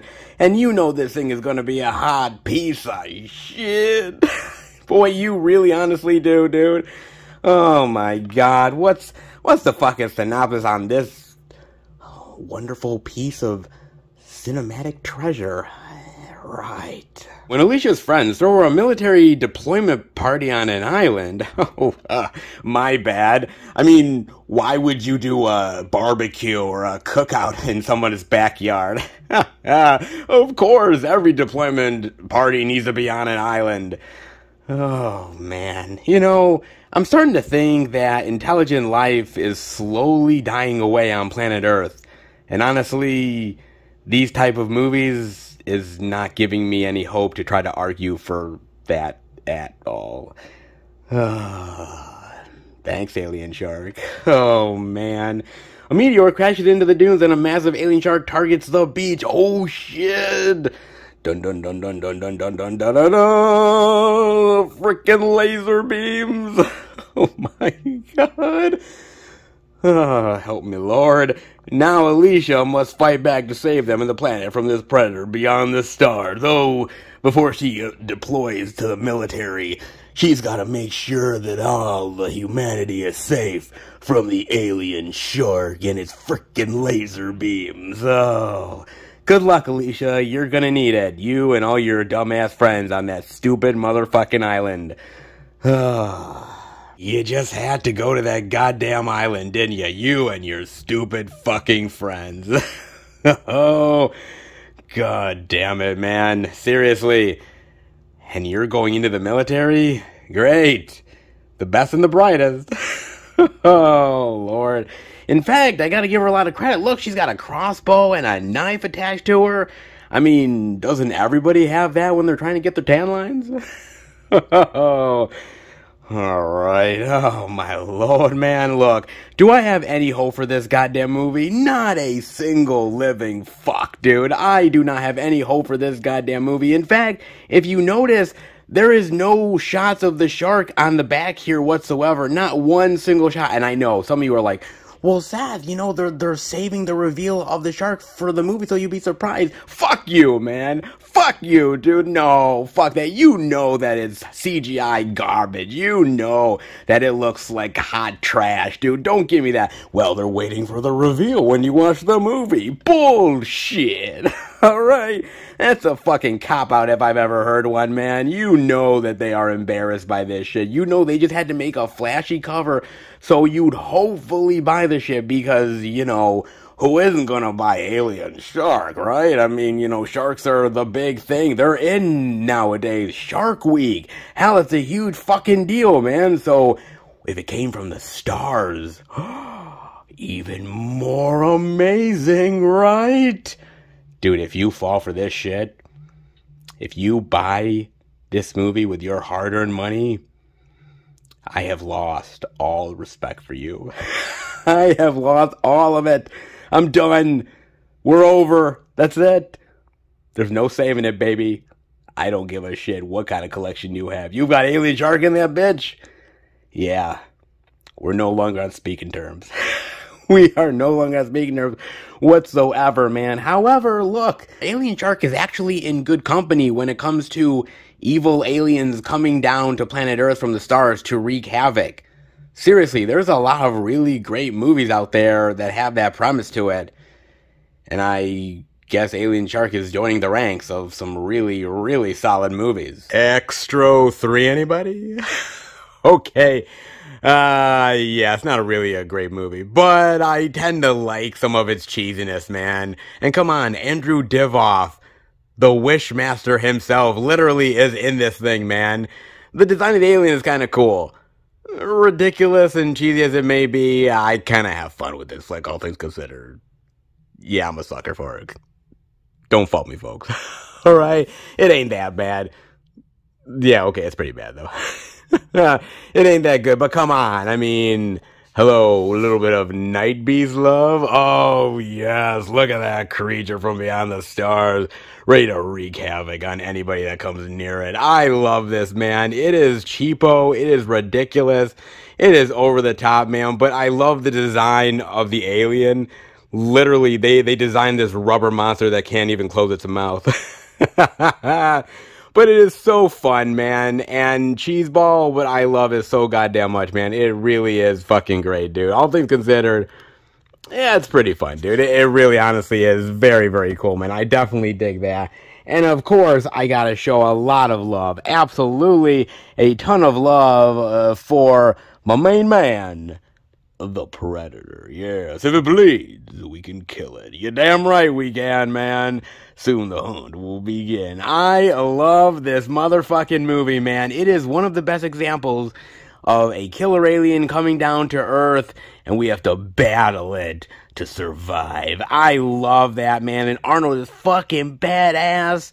And I love the design of the Predator, man. Thought it was fucking brilliant. You're one ugly motherfucker. You're damn right he is, man, but damn is he one badass mofo. Truly is, dude. And by the way, yes, the first Predator is really great. I love that movie, no doubt about it, but I gotta give props. I mean, seriously, I gotta give a lot of props to Predator 2, man. I mean, really, man. This is just as worthy of a sequel. It truly is. I just love the Predator in the urban jungle of LA and trying to survive against cops and drug dealers and scientists and Rastafarian weirdos. Oh my God, man. It truly is a jungle in LA, man. And the Predator is learning real goddamn quick about that, man. I just love Danny Glover facing off against this thing, man. Total opposite of Arnold, but I think it works just as equally. And, I mean, this is not the Danny Glover from Lethal Weapon, man. He ain't too old for this shit, man. He's going toe-to-toe with this motherfucker, and he actually ends up doing pretty damn well for himself. Hell, he even calls the Predator a pussy face right to his goddamn weirdo-looking motherfucking face, dude. I mean, he really does, man. And I'm thinking to myself, how many other motherfuckers out there? Hell, even Arnold wouldn't say that shit. But Danny Glover, man, he comes right out, he calls him a motherfucking pussy face. Yeah, man. How many people have the balls to say that to the Predator? Only one person, baby, and that's Danny motherfucking Glover. God damn, do I love this movie, man. Fucking awesome. The action, the weaponry from the Predator, so fucking great, dude. Love that flick so much, man. Really highly underrated. Love that movie so much. And speaking of from the stars and, you know, putting your evil all over the world, sucking people dry, we got to give a little love to Life Force, don't we? Oh, yes. Matilda May, man, in her birthday suit, sucking people dry, space vampires. God damn, man. What a wacko and weirdo film, man. But god damn do I love this bonkers flick. I really do, man. God, you know, I'm not gonna say that she'd take over humanity or anything, but if she was naked in front of me and wanted to suck the life out of me, I'd probably just go with it. Probably would, man. Oh, indeed I would, dude. That is so fucking phenomenal. Of course, I gotta say a little bit of love for Killer Clowns from Outer Space. Oh, look, they're kind of goofy, right? They're harmless. Yeah, their cotton candy gun says otherwise. Oh, indeed it does, man. It is so weird and bizarre and weirdo, but I so love this movie, man. It is so bonkers, but dude, man, only in the 80s could they ever have made this shit. Seriously. God, man, I just love this movie so much. Timeless, weirdo cult classic that I just absolutely dig with all my heart, man. Love that movie so goddamn much, man. And there's so much really great stuff out there. There's this amazing weirdo stuff. Aliens from outer space coming to take us all down, man, one by one. And one that I really, really love. One that I gotta say, one of my favorites, man, that I absolutely dig so goddamn much, man. I love this movie beyond words, man. It is just that goddamn good. And I'm talking about none other than Dark Angel, or I Come in Peace. It's not a close encounter, it's the last. Ah, yes. You go in pieces, asshole. Damn, man, one of my favorite Dolph Lundgren flicks of all time. This was fucking amazing. When I first watched this, I loved it, dude. The alien with the white hair, and he had the like spear thing on his arm, and it would just jab into people and like take their fluids and shit. Oh man, I thought it was so fucking genius, man. And I thought Dolph Lundgren was so badass. This is one of the films that I really fell in love with Dolph, man. I truly do. I thought this was fucking awesome, man. It has some quirky humor to it. It had some badass moments, some cool action scenes. I definitely dug it for what it was, man. I hope they never do a remake of this. Some big budget CGI fest crap. Because you know what, man? There's something about the old school special effects, the old school badass Dolph Lundgren that can never be replicated, dude. Not even goddamn close, dude. You know what I'm saying? Not even close, man. God, I love this movie. That is so damn good. And yes, there's other examples to a certain extent. Obviously, Event Horizon is one of them. Hell, we can even say the Alien franchise. Yes, indeed we can, man. Because that is one hell of a terror that tried to make its way to Earth. But Ripley, man, God bless her heart. Stopped it dead in its tracks, man. There are so many really great and wonderful movies out there that is really phenomenal, and honestly, to me, are great examples of killer aliens coming down to Earth and wreaking havoc and tearing humanity apart. Even something like Almost Human, which I really love as well, man. This is a really great bizarre flick, man. That really is a great homage to old school Carpenter, dude. Fantastic. So there's a lot of really, really great, amazing flicks out there, truly, and a hell of a lot more to dive into as well. Those are just a few examples, and man, there are so many more. Some really great ones within the genre. So those are some amazing picks.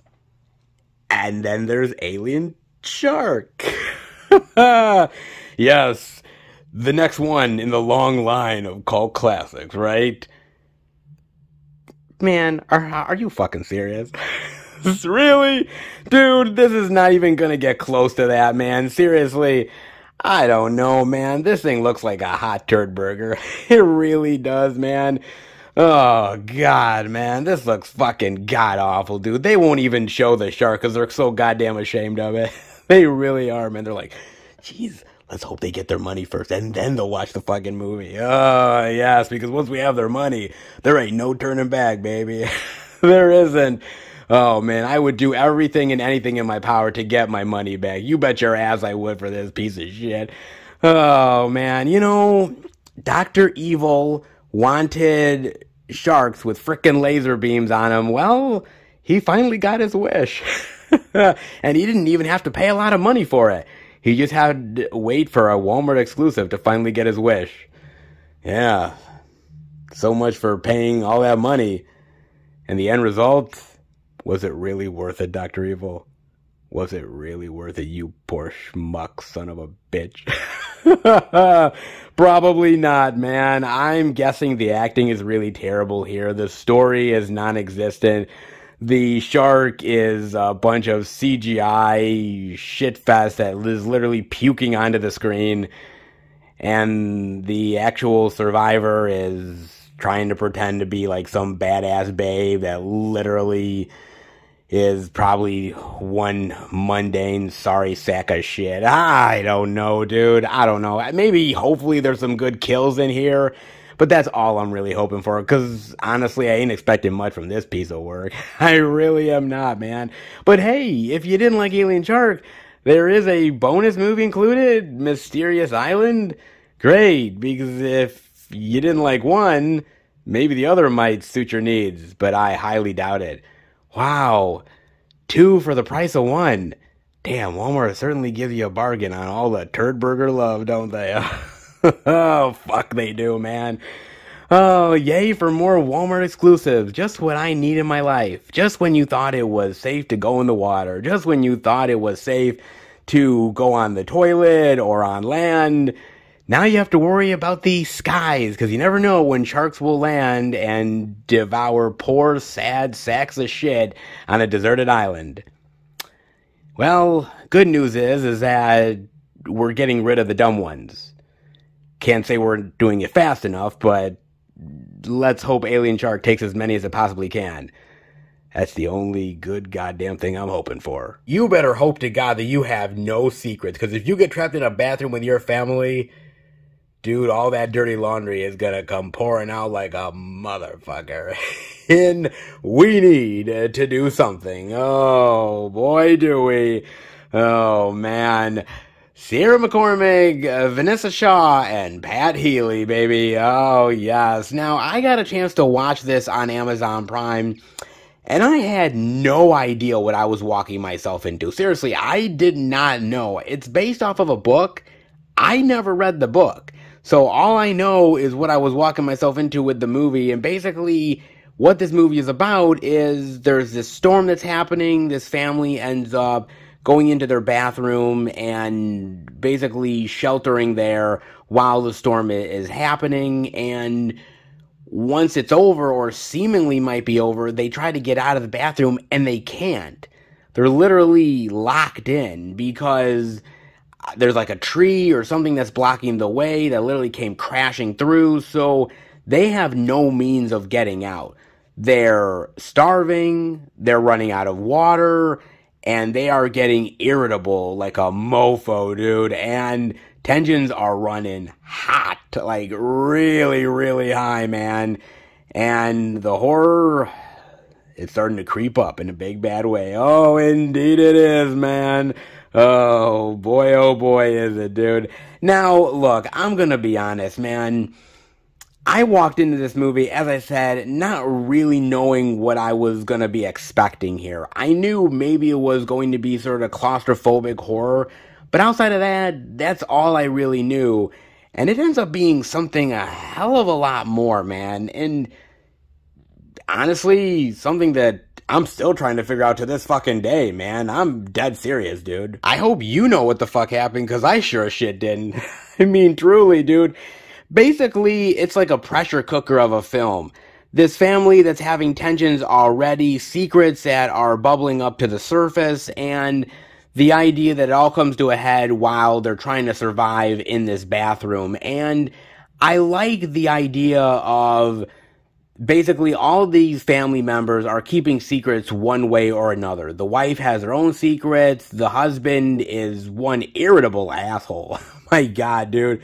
Talk about one of the most unsympathetic characters that I've ever seen in my fucking life, dude. This guy is one hell of an asshole, man. My God, dude. Like, does he even care about his fucking kids? Dude, this guy is literally willing to sacrifice his kid to get out of the fucking door, dude. I mean, he's like literally trying to like shove his kid's face through the fucking doorway. He's like, get in there. Come on, you can get your fat face in there. And I'm like, what the fuck, dude? I mean, why don't you try, you son of a bitch? Oh my God, man, this guy's one real piece of work. Dude, god damn, man, Lord. And they're just basically just a powder keg of emotions waiting to erupt, man. And at the same time, maybe it wasn't a storm. Because there's these weird noises, people screaming, they're trying to get out, and there's something literally that's trying to attack them outside of the doorway. Is it a monster? Is it an alien? Is it some weirdo creature? I have no fucking clue. Is it something that literally they conjured up? Fuck, your guess is as good as mine, man, because I have no fucking clue, dude. They don't explain a lick of anything in this fucking movie. They kind of give you a little bit of hints here and there. It could be this, it could be that, but nothing really concrete at the end of the day, man. And you're just left with kind of, You're like, geez, man, it would have been nice to get some fucking answers. I mean, I don't need everything explained to me. There's some really great movies out there that literally leave you hanging, but they leave you hanging with a certain amount of satisfaction that you're okay with not getting all of the answers. At least you got something and you're able to at least go with it. Here, you get nothing. There's this subplot with the teenage girl that she's having this relationship with this other teenage chick. They're both kind of outsiders in society, and they gravitate to one another. She's apparently a witch or some kind of witch, and they do this spell that goes horribly wrong, and perhaps there's this like dark demon that's stalking them now. I don't know. It's just one possible explanation of many that is literally out there, dude.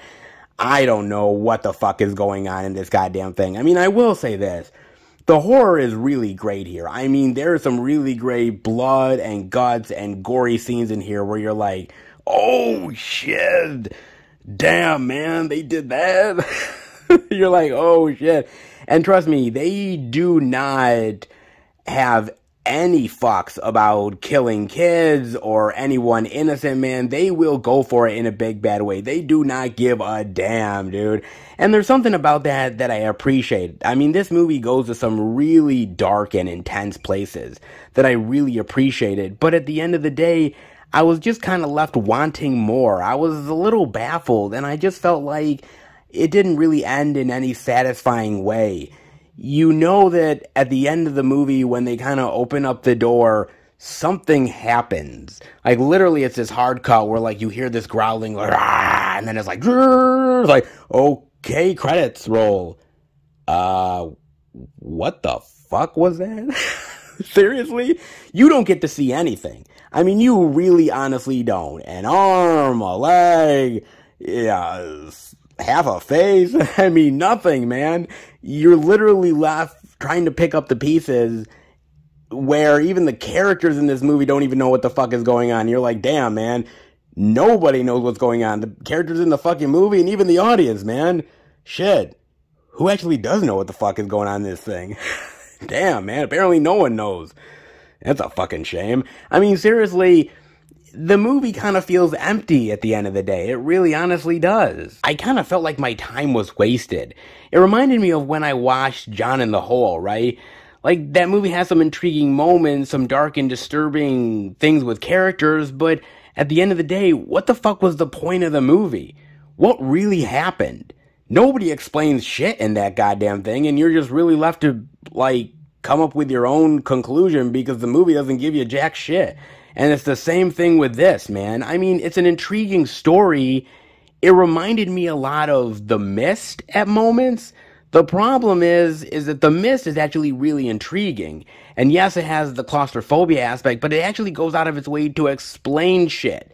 It actually goes out of its way to actually try to show you what the fuck is going on and the paranoia aspect of it and the idea of people turning on one another who were just normal human beings literally, like, you know, a few hours ago. This has those moments where it really is intense and intriguing and frightening, but I just wish we could have gotten a little more to actually understand what the fuck this was all about, man. Is it a dream? Is it all in their heads? Is somebody having a nightmare? Is it a dark entity? Is it an alien creature? Dude, your guess is as good as mine, because I don't know what the fuck happened here. I don't know what the fuck just went down, man.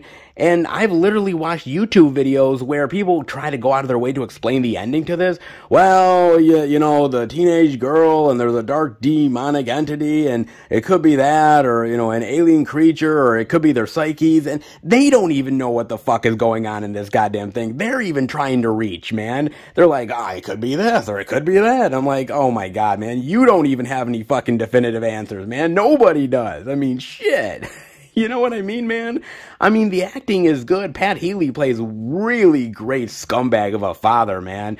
But again, even though the acting is really good, even though some really dark, disturbing, frightening moments, it leads to nothing. And at the end of the day, you just leave the movie more frustrated than when you started, and that's not a good thing. I'm not gonna lie, man. There's some moments where you really feel like you didn't get all the answers, but there's some intriguing things in it that really kept you going, and you can really come up to some very interesting conclusions with certain films that I really love, man, that kind of leave you wanting, but still have some really great explanations if you're willing to find it in the film.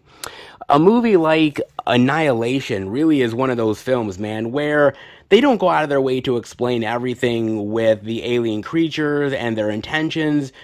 But there is moments where it is in the subtext of the movie, and there is clues that are hinting you to it. And yes, it is mysterious, but I feel it leaves you more intrigued than frustrated. But that's an exception where it actually, I think, intrigues you more than actually makes you pissed off. This, dude, I was just really pissed. I was like, dude, what the fuck is this thing, man? And I was just hoping, like, there was, like, 10 more minutes left, and I'm thinking, okay, here we go. They've got to start explaining stuff, right? I mean, they have to. We got to get to some sort of explanation and understanding, and we get nothing, dude. And I was just left trying to pick up the pieces, and I got nothing, man. It's an interesting movie, an hour and a half time waster, but that's all it really is, because at the end of the day, you just don't know what the fuck went down. There's really no explanation. There's a hodgepodge of ideas, and they're all undercooked, and nothing is really actually, like, developed enough where you really think one over the other. And I just wish they would just pick something and fucking stick with it, but they never really did, man. Intriguing, interesting. I like the idea of a family trapped in one location and all the tension is starting to build up, but I just wish that they had done better with the story. Everything else is not half bad, but had they just actually picked something to actually intrigue you with, some mystery that they actually tried unraveling, I might have given a shit. But man, this is a real fucking bummer. Not terrible, but dude, what the fuck happened? Seriously, we need to do something. Fuck, you need to start explaining shit. Damn, man. Like now, motherfucker. Dude, man, talk about like trying to unravel filmmakers' intentions. Man, I ain't got time for that shit. I really don't, dude. Intriguing, but kind of a waste, man. But then again, hey, that's the second Walmart for you, right? Intriguing, but frustrating? Yeah. That's what you get with the good old second Walmart. You gotta love it. Lena Headey is out for revenge. She's got one bullet for every Avatar movie. Damn, Sam. You done fucked up. Oh, indeed you did. All I wanted was frickin' sharks with frickin' laser beams attached to them. Is that so hard to ask for? Well, be careful what you wish for, Dr. Evil, because as far as Walmart's concerned, you're gonna regret that shit. Indeed you are. And if I was locked in a bathroom with my family, well, at the end of it, there would definitely be one corpse. And it'll probably be me. It probably would. Ain't no lie, dude. Yeah, I'd be the one fucking screwed, man. That's for damn sure. And as far as the second Walmart is concerned, shit, I already am. Oh, man, am I? Oh, Lord, man, the weirdness and the oddities were definitely on display this week. That's for damn sure, man. Oh, boy, was it indeed, man. The good, the bad, the ugly. The Walmart weird, boy. They just come in all shapes and sizes, don't they? Oh, truly they do, man.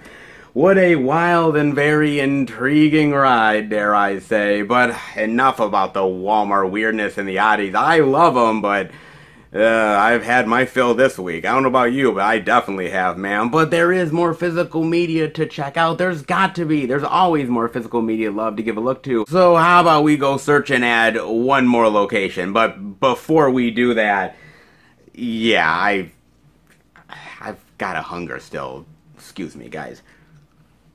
1 second.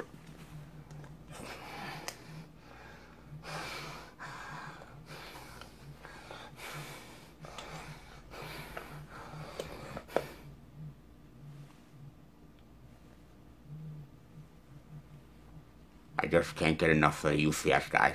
All right, everybody. We are at our fourth and final location. And look, it ain't easy without the beast in our lives. Definitely has not been easy. Very tricky, very challenging, and at times frustrating. But if there's any place that's going to show us a physical media love just as much as the beast does, sometimes you have to go to a place that has some good variety. A place that appreciates physical media just as much. And I think you know where we're going to be going, baby. None other than Barnes & Noble's, baby. Ah, yes, we are back yet again. I just can't help myself.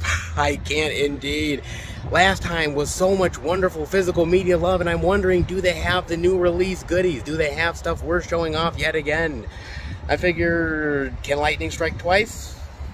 Well, how about we go in and see if it happens? Ah, yes, back in yet again at good old B&N. Haha, Barnes & Noble, baby, where we get a little bit of new release love to satisfy the urge. Oh, indeed we do, man. Let's dive in with a little bit of Infinite Storm. Ah, yes, Naomi Watts' goodness, man. For $18.99. Not bad, man. And, you know, as I said earlier, it's a really intriguing movie, man. A really great survival tale. And there has been some really amazing survival tales over the years. There truly has been. I love a ton of those movies. I mean, White Squall, which is amazing. Adrift, The Edge, A Perfect Storm. Perfect Storm, one of my favorites, man. But I gotta tell you, I really do love even a movie that reminded me a lot of this, 127 Hours, or even something like Alive, if you remember that movie, where obviously the plane went down, it crashed, they were in the snowy mountains, and like no hope of survival. Even a movie like The Gray, dude, like I always loved the idea of survival, the idea of survival of the fittest. There's something about that which really tests you as a human being, tests your strength and your ingenuity and your will to live. There's something about that that really is remarkable, and the people who survive it, God bless their heart and soul, man, because if it was me, I'm not gonna lie, man, I'd probably just give up, dude. I'd probably wave the right flag and just say fuck it, man. But it's people like these that literally survive the elements and come out stronger because of it. There's something about that that is really intriguing and fascinating and heroic, and takes a lot of guts, man. And I really appreciate that shit in a big bad way, man. I truly honestly do, man. It's a really great tale, really great acting ability from everybody involved here, especially Naomi Watts. And I've always really liked Naomi Watts. I've always really thought that she was a really solid actress, but to be honest with you, there's always been those moments where I've always thought maybe she's more of a glamour actress, that she hasn't really went for one of those like non-glamorous roles, you know, something that really would test her and not show her as the pretty girl. And this was one of those movies that really showcased that in a big bad way. Yes, she doesn't need to wear the makeup and the eyeliner and everything. She is somebody that really wants to get down and dirty as an actress and really prove how great she is, the quality of her acting, and she really does it in a big bad way here. I mean, she's always been good before. I mean, if you can basically act with a CGI ape, then hey, you're good in my book, man. But seriously, she's a fantastic actress, and this movie really shows her acting chops in the best way possible, man. An intriguing, fascinating, true story, some really solid acting. It's definitely a survival tale that is well worth diving into, no doubt about it, man. Some movies are better than others. This one is gonna go under the radar, but honestly, put it among the pile because it's a great survival tale worth diving into. Who's got the need to feed on blood? Well, if you're Morbius, honestly, yeah, he's just not into that. I know. What a bummer. Morbius, the DVD digital for... whoa, $30.99. Holy shit, man. Damn, dude, they have the Blu-ray DVD digital for $38.99. Holy shit. Oh my god, man. Damn, the prices here at Barnes & Nobles are wicked. You know what, man? I used to be a member to Barnes & Nobles years and years and years ago, man, and the prices even back in the day were insane. And they're just as insane now as they were back in the day, dude. I mean, sometimes it's reasonable. Like Parasite, the DVD is like $14.99, but for something that's like a new release, $30.99. That's nuts. Oh my god, dude. Man, you go broke just buying a DVD in this bitch. Shit, man. But is Morbius actually worth breaking the bank for? Yeah, no, not so much, guys. And as I said to you when I talked about Venom Let There Be Carnage long while back, I'm gonna say it yet again. Marvel made a deal with the devil. It's the honest to God truth, man. They really honestly did. Because look, Marvel got Spider-Man, right? And look, I'm gonna be real here. What they've done with Spider-Man has been absolutely amazing. It has been epic, and I have loved everything that they've done. I thought they've done a brilliant job with Spider-Man. There's no doubt, and I can't wait to see what they do next. But by getting Spider-Man from Sony, basically, you've heightened the profile of Spider-Man, and now Sony thinks, well, because Spider-Man is successful, we can do anything we want within the Spider-Man universe, right? Because who doesn't love anything and everything Spider-Man? Right. Kind of true, but honestly, it's got to be done good for people that actually give a shit. Like that first Venom movie. I remember seeing the first Venom film, and I was blown away by it. I was like, holy shit, this is really good, man. This is way better than it has any right to be. And it surprised me in the biggest, baddest way. But then the sequel comes out, and I'm like, ooh, yeah. lightning doesn't strike twice. It really doesn't, dude. As much as they tried, it was a really watered-down Venom movie in the biggest, baddest way, man. It wasn't all that great to be considered, man. It really isn't.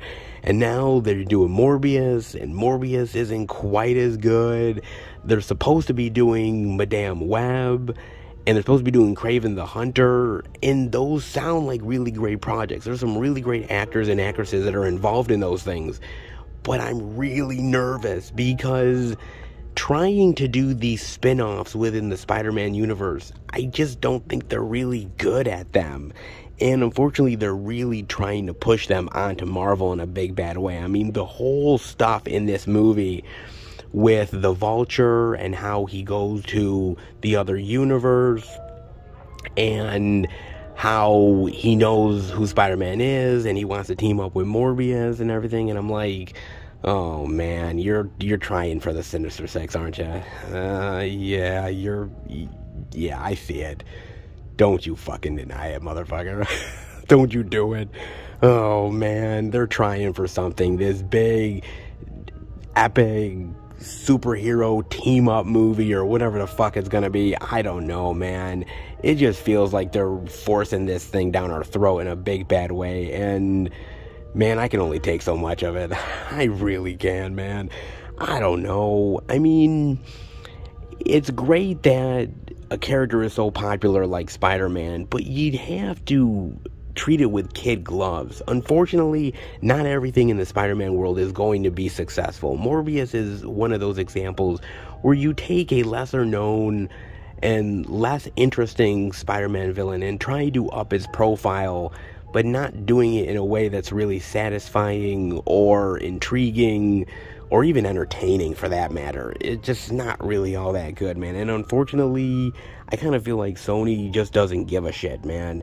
I mean, as long as Spider-Man is making money, as long as Marvel is really up in the profile of it and people are really excited about that character and the universe, well, Sony's just going to continue to do their thing and tarnish the brand. That's what Sony does, man.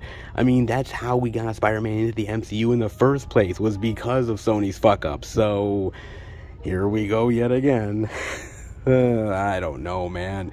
I mean, a part of me that really loves these spin-offs and diving deeper into the Spider-Man world and his roster of villains, but if it's not going to be done well, then what's the point exactly?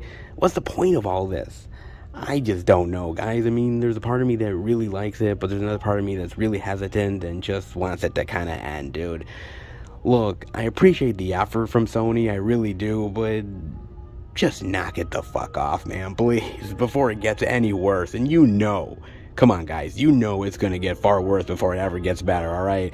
Look, I'm rooting for Madame Web, I'm rooting for Kraven, but something tells me that they're gonna screw up the character just like they've done it with Morbius and just like they're doing it with Venom. And at this point, it's a never-ending vicious cycle. It really is, dude. Let's hope they learn their lesson sooner rather than later, but something tells me that's just not gonna happen, man. No effing way. I mean, there are some really great special features. I mean, you get a ton of great little featurettes on some of the stunt work and the character, bloopers, visual effects, you name it. I mean, some good special features, but is it really worth it at the end of the day? I mean, you know, heroes are only as good as their villains, but then again, that also goes both ways. Villains are only as good as their heroes, and Morbius is an interesting character, but when you don't have somebody to really bounce off of, and you just have a mundane character for the sake of being mundane, then it doesn't work either. Unfortunately, Morbius isn't as good if it's not without Spider-Man. And, well, this movie tends to prove it. Better luck next time. And let's hope, please, to God's sake, let's hope that there is not a Morbius 2.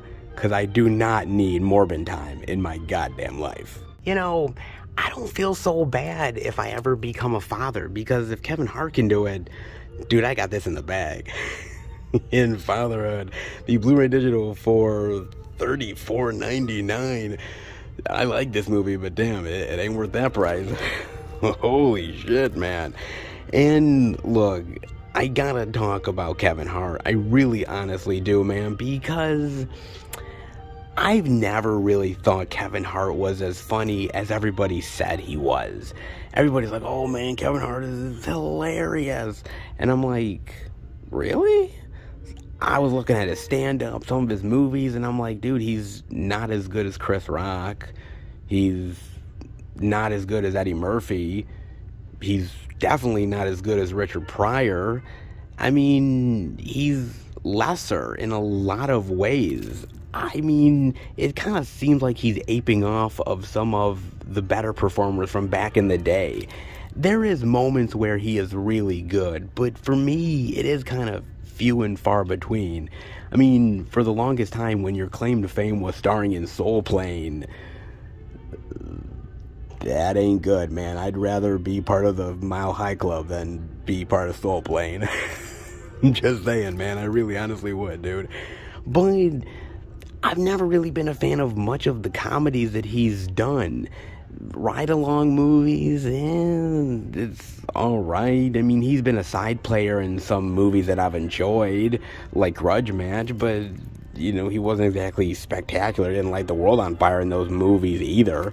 I mean, I kind of feel like he's really good when he's in a group of people, like, especially with The Rock. I mean, if you've noticed, whether it's like Central Intelligence or the Jumanji films, like, he's really good in those movies. I really like Kevin Hart, but he plays off of other actors really well, like Jack Black or Dwayne Johnson, people like those, man. But when he's been by himself, I don't know, maybe he's trying to overdo it, overact, maybe he's trying to throw too much spaghetti at the wall, and it just feels kind of forced. I mean, maybe. I mean, there has been times where he's been really dramatic that's actually worked really well for me. Like The Upside.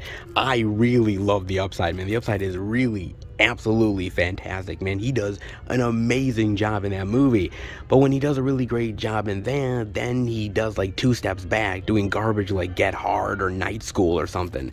So it's like 1 step forward, 2 steps back, and I just wish that he would be a little bit more of a dramatic actor with certain small moments of comedic stuff. That's why I think I like this movie as much as I do, because it really shows off his acting chops, the chemistry with certain actors, but then again, he can still have his moments of being funny as well.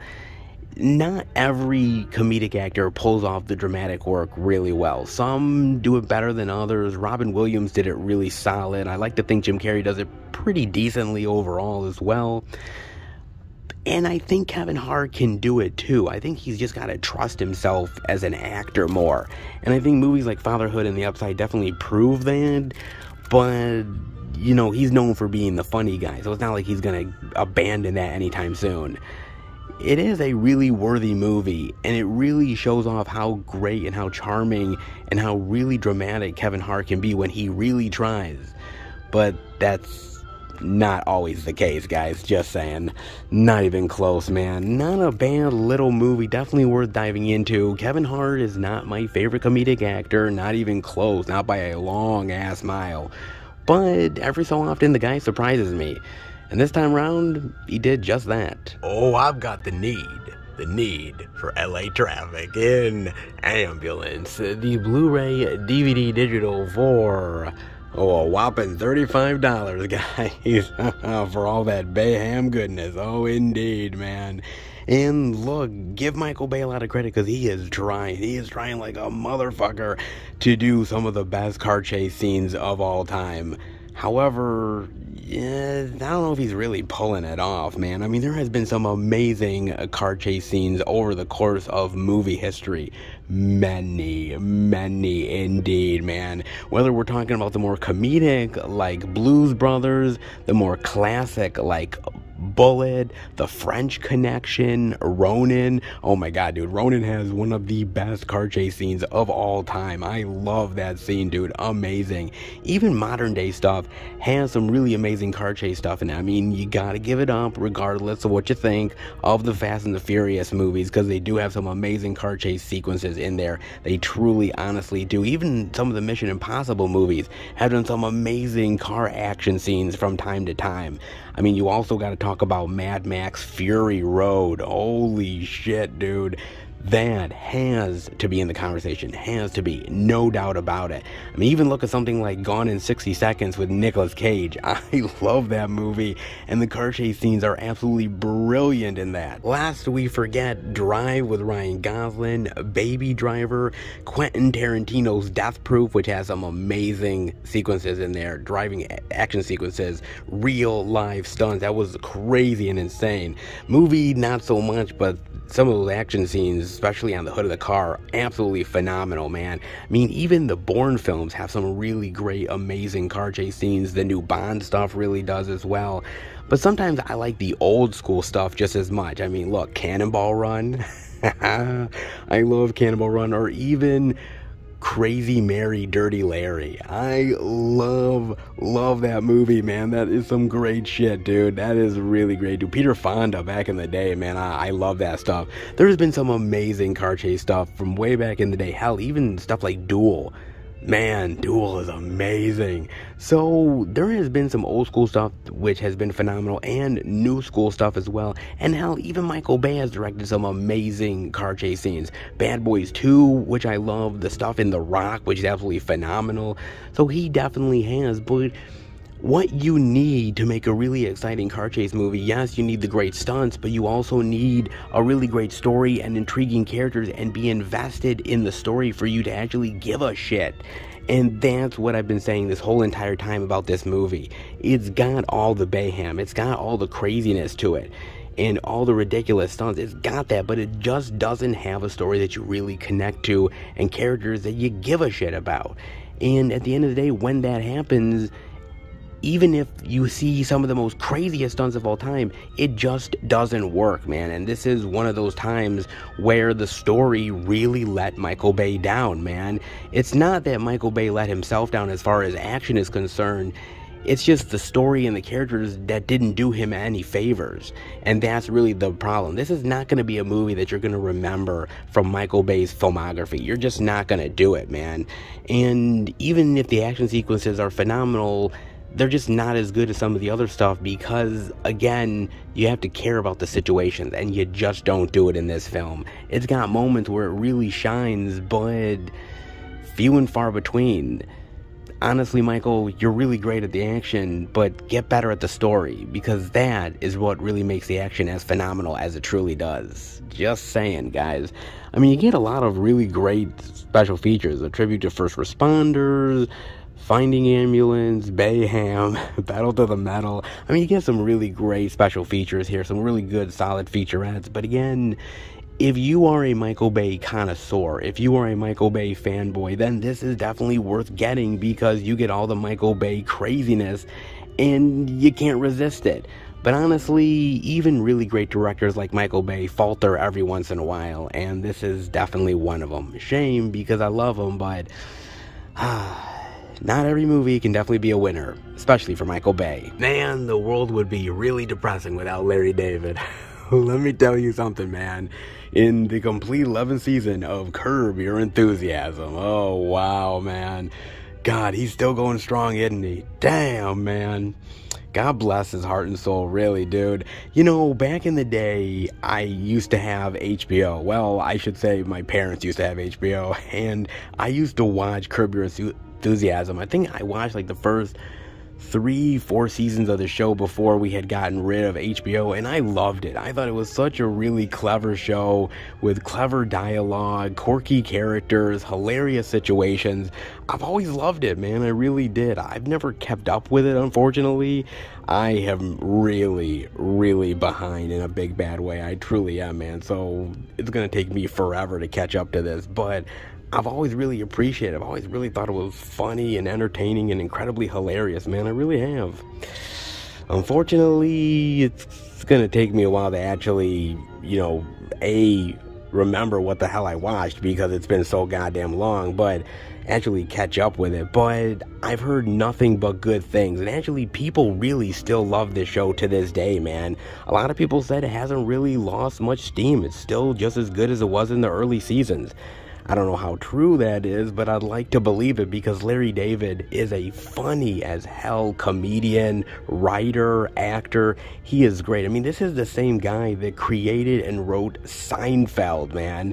And to think about a show about absolutely nothing that literally became iconic and classic status because of this man, there is no denying his genius, not even one goddamn bit, dude. Oh, kind of make me jonesing to watch Curb Your Enthusiasm now. It really does, dude. Oh, man, I gotta get back into it. I do have HBO Max now, so I do kind of have an excuse to watch it. I really should, man. Is it just as good as it was back in the day, or has it lost a step or two? You definitely gotta let me know. But this man, regardless, is pure genius. Oh, Heavenly Father, I have sinned majorly. I have been doubting Mark Wahlberg. I know. I should be going to hell just for saying that. I really should. But honestly, he's proved me wrong yet again in Father Stew, the DVD digital for $30.99. Oh, bless me, Father. Oh, bless me, Father, indeed, man. And I gotta give Wahlberg a lot of credit, man. But look, before I give him credit, I gotta knock him down a peg or two, okay? Look, Mark, let's be real here, alright? You're not as good with the action movies as you used to be. Comedy is not really your forte, alright? Yeah, no. Alright? Stick to the dramatic work, because that is where your true talents actually lie, man. And that is the honest to God truth. Actually, if you think about it, his dramatic work is way more impressive than any of the other work that he's actually done, man. And he pulls it off in spades. He really does. I mean, look at something like The Perfect Storm. He is phenomenal in The Perfect Storm. I mean, everybody is great in that movie, but he was a true standout in the biggest, baddest way possible. I love The Departed. I mean, he is great in The Departed. Yeah, it's kind of a smarmy smart ass, but he does have his dramatic moments where I really appreciate him in, man. He was actually rock solid in that film. And of course, we can't forget Boogie Nights, Three Kings, The Fighter. He is way better at the dramatic work than I think people really do give him credit for, man. I mean, just remember that movie Fear with him and Reese Witherspoon. Oh my God, man, was he terrifying as shit. He really was, man. He was so good. He's phenomenal acting in that movie, man. Yes, there is moments where he is not good. He's incompetent, and I'll flat out say it, man. The Happening, anybody? Oh my God. The Lovely Bones. Hell, man, no one came out of that movie looking good, alright? Shit, alright? But for the most part, he is an absolutely phenomenal actor, man, that has really done some really great dramatic chops. He has, man. And I give Mark Wahlberg all the credit in the world, because we just think of him as like this hunky action dude. Mind you, those are the more high-profile movies, so those are the ones that get more love from people. But the dramatic work is the stuff that is really his bread and butter, man. And honestly, if he makes movies like Father Stew, man, I'll keep coming back. I mean, even the most recent movie that he did, Joe Bell, which I really loved Joe Bell, man. I thought he was absolutely phenomenal in that movie. But that movie didn't really get a lot of love. People didn't really find it as much, which is a goddamn shame, dude. I mean, yes, he may keep on making garbage like Uncharted or Infinite, which is absolute crap fest. But I think Father Stew is really where his acting talents lie. I truly do believe that, man. And as I said earlier, he has done interviews where he says he wants to do more religious films. Maybe that's where his talents lie from now on. Just doing religious movies. Now look, religious flicks, man, they are a huge, booming industry in a big bad way. Kirk Cameron has made a whole entire fucking career out of it, man. He really has. So I can see Mark Wahlberg doing it. I just hope they're like Father Stew, because if they are, then I am on board in a big bad way, man. This movie is absolutely entertaining. It's phenomenal. It doesn't shove the message down your throat, but it's a subtle, really growing on you type of message that I really loved, man. And the story is absolutely fascinating and intriguing, and I really got to be invested in the characters and the situations. I loved it, man. I can't say that every Mark Wahlberg religious flick is gonna hit, because most likely it's not. But if he keeps doing them like this, I'm gonna keep watching them. I'm not gonna lie, man. Absolutely rock solid, man. I mean, you do get deleted scenes and more about Father Stuart Long. I mean, that guy is one fascinating individual, and Mark Wahlberg definitely gave him his just due, did that person an immense credit, and really showcased his life in the best way possible, man. What a phenomenal religious movie, man. And Lord knows I don't like a lot of religious movies, but this one has to now be on the list. It is just that damn good, man, and Mark Wahlberg is just that damn solid. Shocker of a lifetime, man. But instead of doing action movies, just do movies like this. Man, I'd dig you a hell of a lot more. I really honestly would, dude. Wow, fantastic. And fantastic for Barnes & Noble. Look at the new release love. Not half bad, baby. Not half bad at all. Barnes & Noble's definitely doing their due diligence. Let's head out. Well, not too shabby for the movie love this week. Not too shabby at all, man. And honestly, I'm kind of getting used to coming into Barnes & Noble's. I really am. Man, this is like a hotbed of physical media activity. Holy shit, man. It truly is, man. I get way more physical media love here than I ever do over at Walmart, Target, or even The Beast, man. Damn, man. Why can't everybody be like this, man? Damn. I'd be swimming in physical media up to my tonsils. I really would. And I'd love every goddamn second of it. Oh, man, great. Could this place eventually actually replace Best Buy? I highly doubt it, because I'll always love Best Buy. It will always have my heart in one way or another, man. But coming in here ain't been half bad, man. They definitely have the new release love. Maybe the prices aren't so hot, dude, because some of those prices, dude, I don't know, man. I don't know if I really ought to break the bank for a DVD. But that being said, hey, they have a ton of variety, they have a ton of selection, and the new release goodies as well. And hey, for a physical media lover, I can't complain, baby, and I know you can as well. Not half bad for the Barnes & Noble love yet again. Always appreciative of that in a big bad way, man. Abso-freaking-lutely. But enough of Barnes & Noble's goodness, enough of the physical media out and about love. How about we head home and finish the video? All right, everybody. That'll do it for the Blu-ray and DVD out and about video this week. And it was actually pretty solid everywhere we went. We saw some physical media gold at all the stores.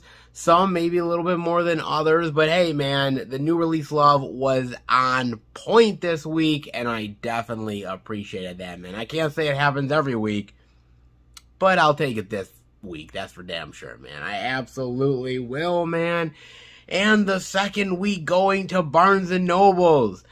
Like I said, I'm kind of getting used to it a little bit. I kind of am, man. And it's interesting because I was talking to somebody who works at the Best Buy that I went to, and they pretty much have confirmed that they're not going to open back up until the end of September. So, dude, we're in June now. So, yeah, the idea that they're not going to open up until later September, yeah, we've got a while, man. We definitely do, dude. So it'll be interesting. It's going to be a ride, man. And I can't say every week I'm going to go to Barnes & Noble's. Maybe most of the weeks I will, but there might be a time or two where I'll switch it up a little bit. I'll do something a little bit different. I'll go into one place over the other.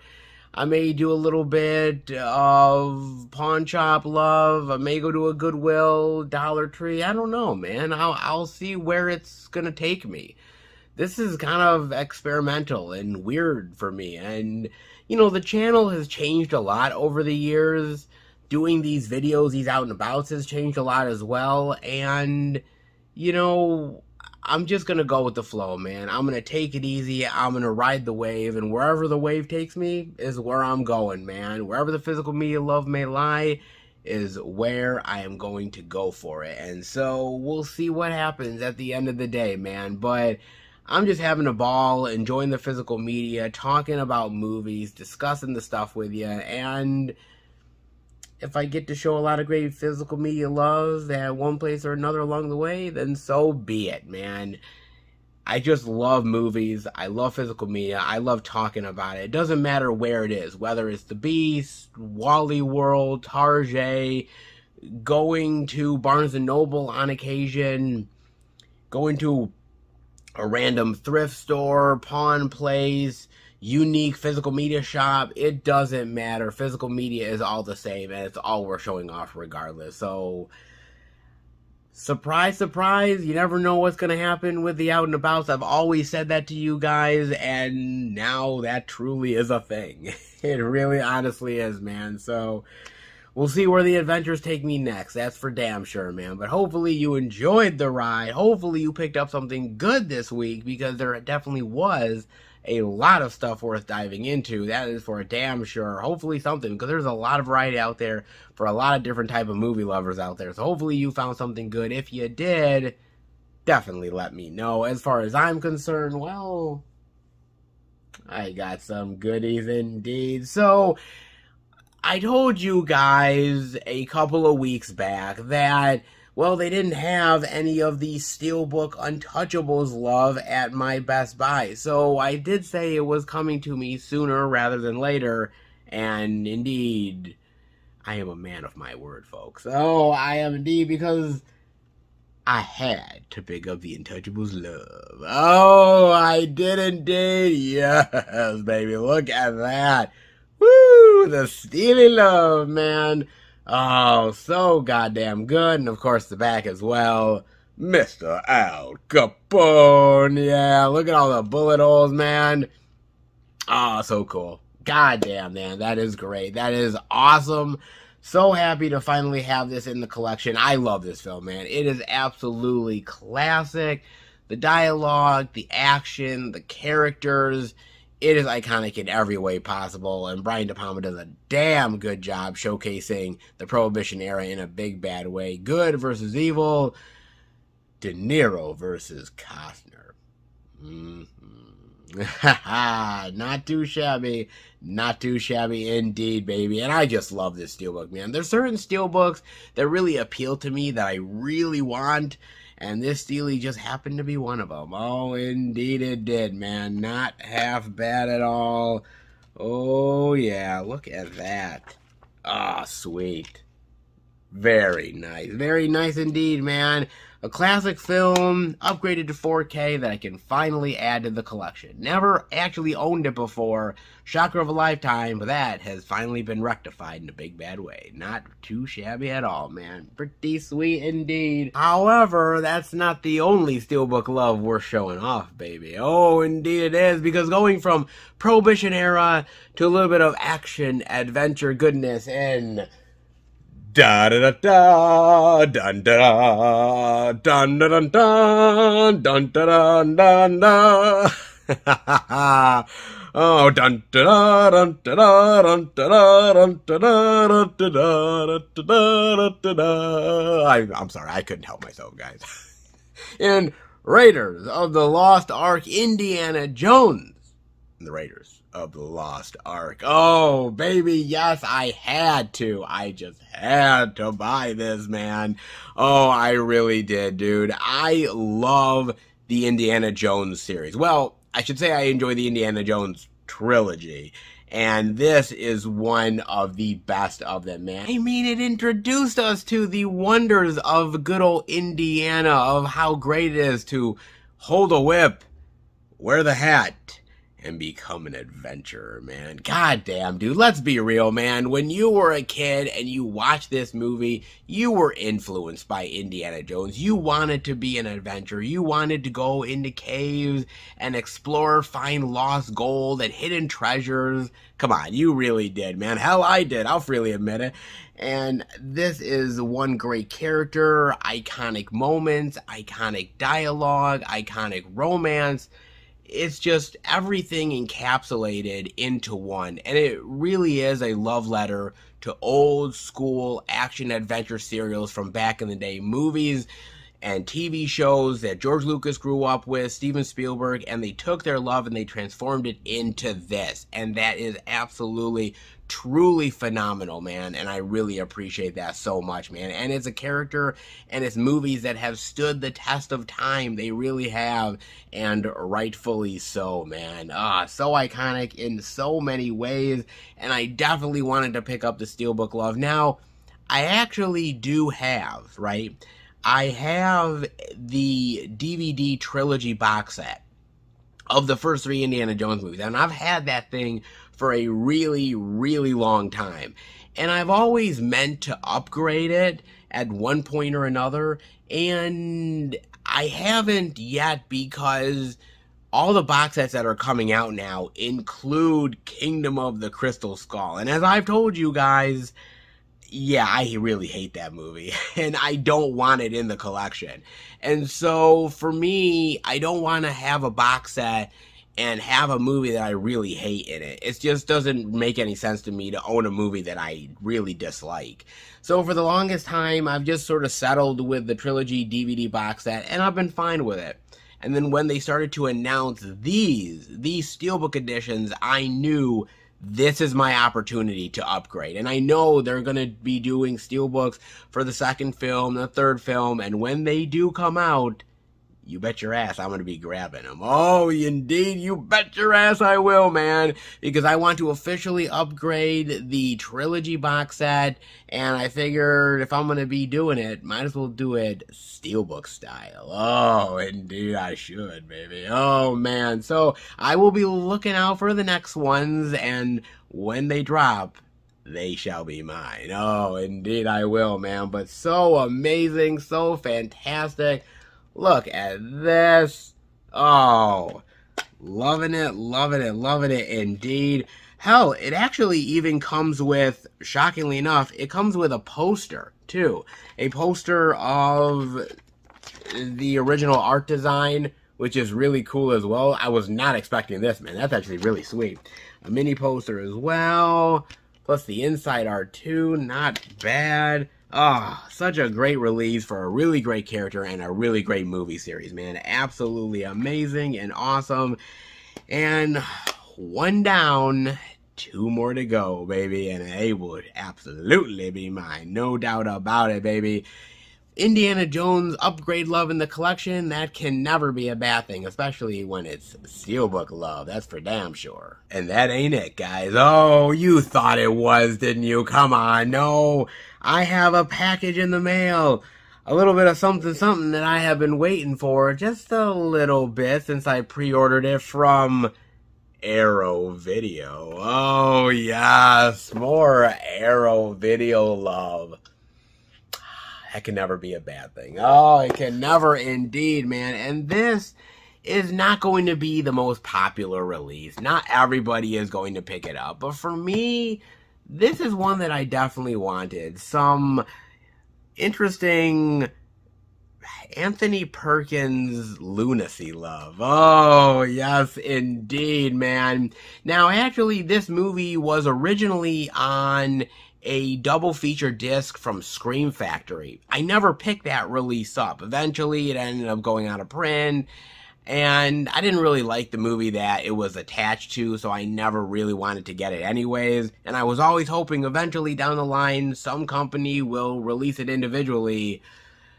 And my patience definitely paid off in a big bad way. Oh, it did, man. This is a very classic and unique tale, twisted in a very weird and yet oddly diabolical fashion. I really love this movie, man, and I think Anthony Perkins kills it, man. I've always loved him as evil Norman Bates, right? Twisted and evil and complicated, but he's such a great actor outside of Norman Bates, and he's played some really great twisted characters, and this is one that I really love him in, man, and I think he is perfect for this role. I love and dig this movie so much, man. It might not be for everybody, but for me, I definitely dig it in a big bad way, and it makes me appreciate Anthony Perkins even more than I already did, man. Oh, so happy to finally have an individual release of this. It is definitely going to be going in the collection, but you will not get to find out exactly what I picked up until my June pickups, which will drop sometime down the line. It will show off all the stuff that I got for the good old month of June, and man, it is going to be good. Boutique label love, new release goodness, surprises along the way. Oh, it'll be quite interesting indeed to show it all off, but patience will have to pay off for you eventually when I show all of the goodies off, man. But that is not half bad, man. Arrow video love, and a little bit of steelbook goodness to boot, man. Let me tell you something. I think I was a pretty good physical media boy this week. And before I let you guys go, I gotta talk about this. This is interesting. Maybe not 100% agree with this article, but it's an interesting way to shape the argument. From Wired, nobody knows how to watch movies anymore. Really? Well, so says this person. Let's dive in, shall we? If you tell a friend you saw a movie last night and your friend knows perfectly well you never left your apartment, they'd have every right to call you a liar. You can't see a movie at home unless you have a weak grasp of grammar. You can only see a movie in, yes, a movie theater. That's the point. In a theater, you're at the mercy of the motion picture. It's forced upon you like some higher dimensional object almost out of time, there to be looked at all at once in its entirety. So again, if you stayed home, there's no way you saw a movie. What you did, and this is completely different, was watch it. That's how most movies are experienced today. They are not, as they were for most of their history, seen. They are watched. On TVs, computers, tablets, phones. If you are an average American, Gallup says you saw in theaters only one movie in 2021, and it was probably Spider-Man. Let's be honest, it probably was, man. Oh boy, even the phrase see a movie on the rise throughout the 20th century now appears to be on its way out, replaced by one that, surprise, surprise, dates back only a few decades to the VHS boom of the 80s, watch a movie. Nobody blames you for this development. Actually, that's not true. Cinephiles do. With their belief in the sanctity of the cinematic cathedral, the enveloping darkness and picture quality and transporting sound. It's the only way to see a film, they claim, emphasis on film. The same way a business exec might say first class is the only way to fly. Maybe so, but the underlying assumption that seeing is somehow superior to watching is the first class experience. It is not, for most of us, entirely self-evident. Think about what it means to watch right away, like the more active and therefore more worthwhile activity. To watch is to concentrate on, to continuously attend to see. Meanwhile is merely to behold, almost passively. Sure enough, it's hard work to focus on a movie at home. Everything seems to conspire against you. The rewind button beckons, the bathroom calls, the kitchen tempts, your phone, meanwhile, offers texts, calls, TikTok, information. What other movie was that actress in again? Let's Google her. Then let's watch the trailer, then let's text a friend about it. Now mom's calling, and on and on and on, to say nothing of crying babies, barking dogs, screaming neighbors, and malfunctioning Alexas. By the time you finally remember you were watching a movie, it's time for bed. You'll finish it tomorrow. Of course you will. To watch a movie at home, then, though it's in theory to actively engage with it, is in practice to ignore it. Or at best to experience it piecemeal, half-heartedly. If any of the streamers, Netflix, HBO Max, Hulu, whatever, were to release data on this, I'm certain it would be confirmed. I don't know anyone who watched, say, Zack Snyder's cut of Justice League without breaks. Or Drive My Car, this year's Oscar winner for Best Foreign Film. They took them days, if not weeks, to finish it at all. Of course, those movies were both 4 hours long. An impossibility, you say. Neither body nor brain can be expected to endure that. But would you say it's equally impossible to watch 4 hours of television? Not a chance. Because you watched 4 hours of TV last weekend or last night, that's why simple-minded arguments like our attention spans are shot are so rarely on their own convincing. You simply attend to different things these days, like TV or TikTok. In 2022, there's something uniquely daunting about the prospect of committing to a movie, even for just 90 minutes. So you scroll and scroll and scroll, never quite ready to make a decision, aware on some level that you lack the strength to see it through.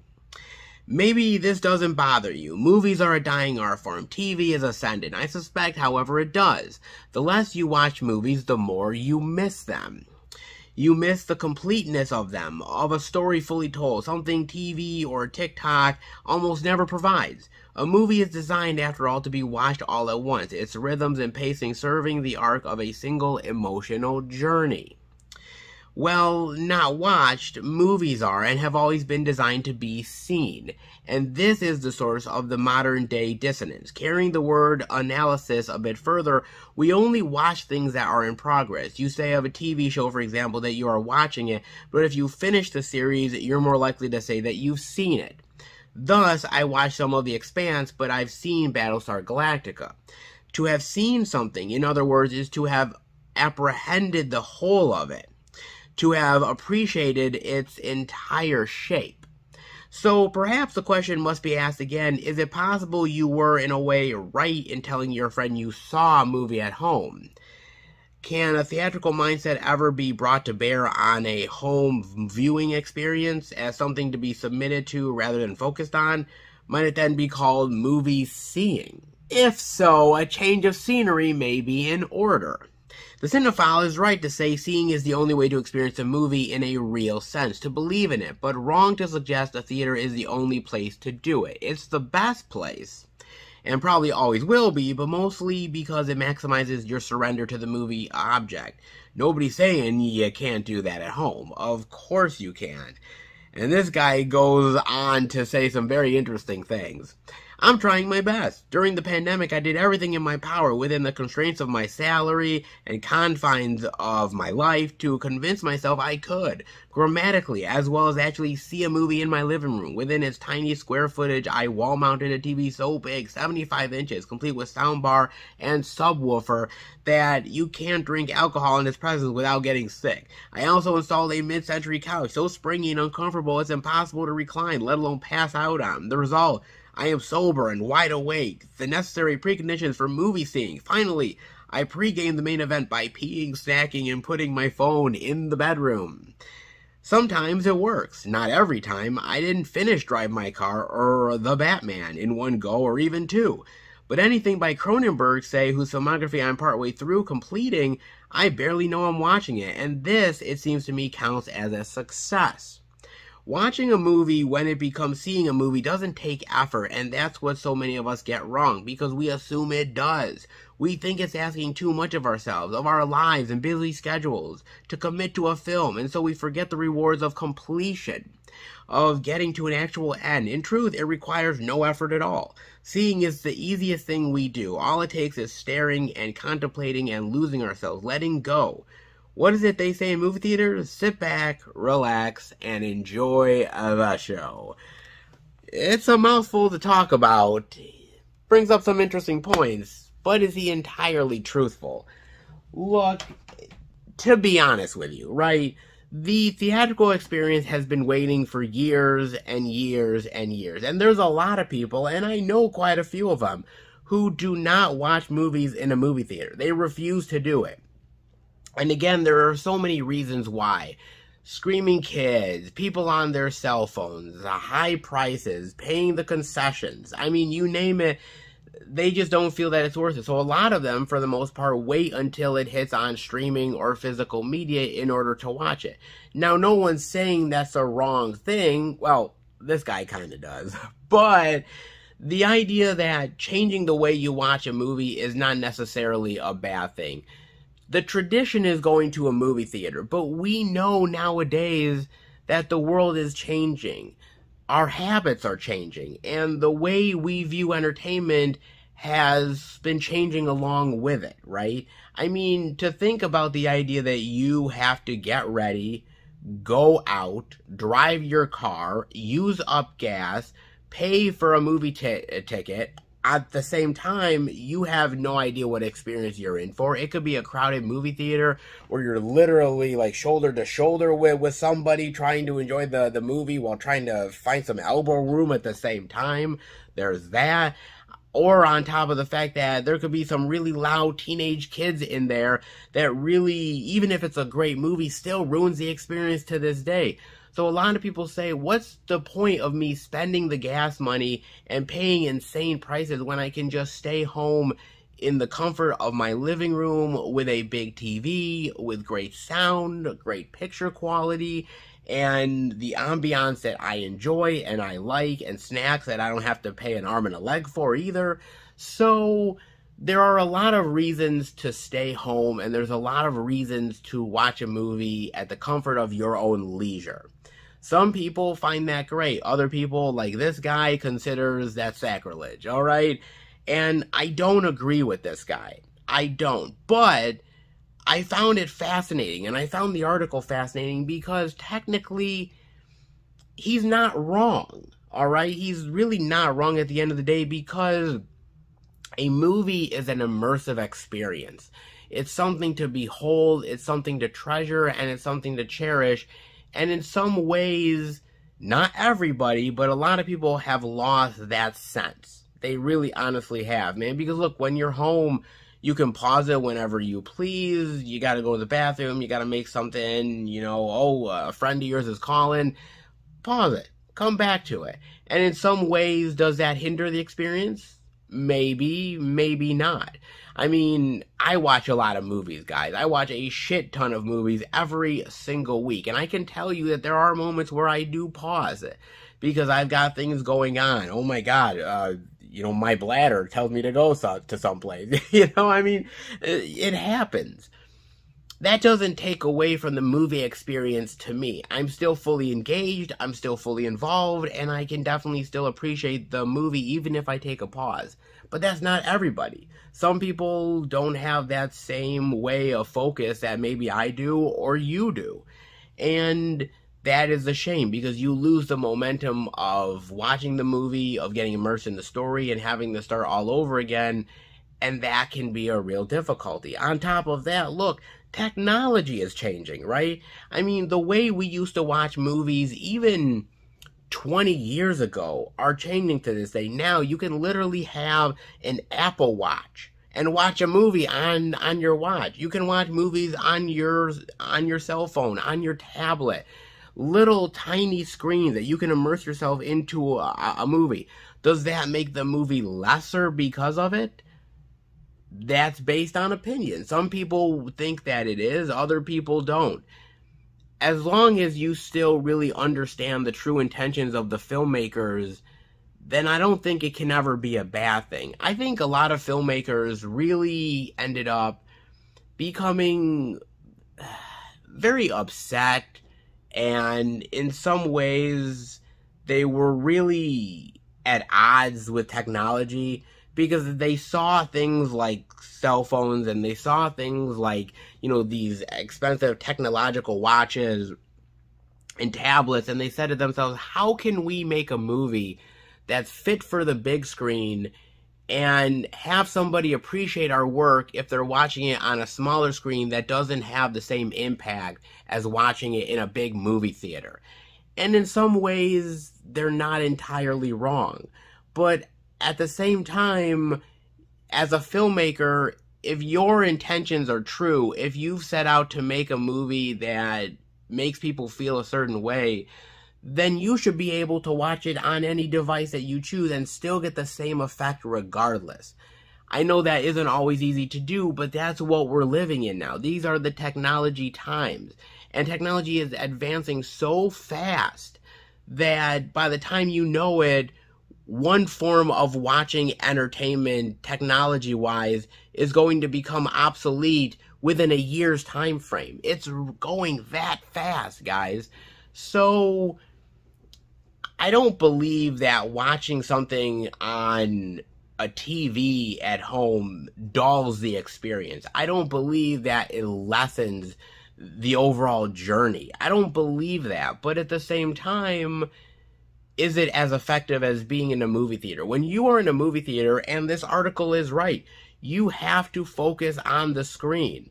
Then again, not everybody focuses on the screen, because some people bury their heads in their cell phones more than they do watching the movie. Why do you pay to go into a darkened movie theater, watch a film, if you're going to stare at your phone the entire time? I mean, seriously, it makes no sense to me, guys. But the idea that you pay your money to immerse yourself in that experience, you can't pause it.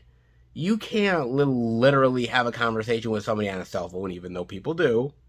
Okay. For the most part, your attention has to be on that screen, man. That's where your eyeballs are going. And yes, on a TV screen at home, your eyes can differ to other places, and maybe you're not as focused as you ought to be. But again, these are the times that we're living in. And I think that for the most part, most people who are now used to the technology of at home or on the digital platforms, certain devices, I think they've gotten used to watching a movie a certain way. And yes, your focus changes from seeing it on the big screen to on a smaller screen, but I think that doesn't lessen the experience unless you want it to. I think most people now are technologically savvy. I think they understand that seeing a movie on a cell phone, yes, may be a different experience, but you can still get that same emotion, and you can still get that great cinematic feeling regardless. I've watched a lot of movies on a cell phone, and yes, sometimes you get bored and you have to fast forward a little bit, and yes, that's the beauty of technology over seeing it in a movie theater. Trust me, I have had times where I've been in a movie theater, no lie, seeing a long movie, bored out of my fucking skull, just wishing that I could fast forward just a little bit, man. Does that make me a bad moviegoer? Does that make me a terrible movie fan because I wanted to fast forward through a movie just a wee bit instead of suffering through some slow-ass scenes that make no sense to the plot whatsoever? If that does, sue me, okay? Sue me, man. Look, at the end of the day, there is something to be cherished about a movie, and to focus on it, and to appreciate it. But that appreciation comes in many forms. And just because you're watching something on a TV, or on a cell phone, or a tablet, or a watch, doesn't mean that you've taken away from the quality of the movie. It doesn't mean that you've made the movie a lesser experience because of it. No, in fact, in some ways, that's your preferred way of seeing a movie. You're busy, you're on the go, you've got things to do, you still want to watch the movie, and you do what you have to do to watch it. Unfortunately, a lot of people don't really see it that way, and the sanctity of movie watching has taken a hit over the years.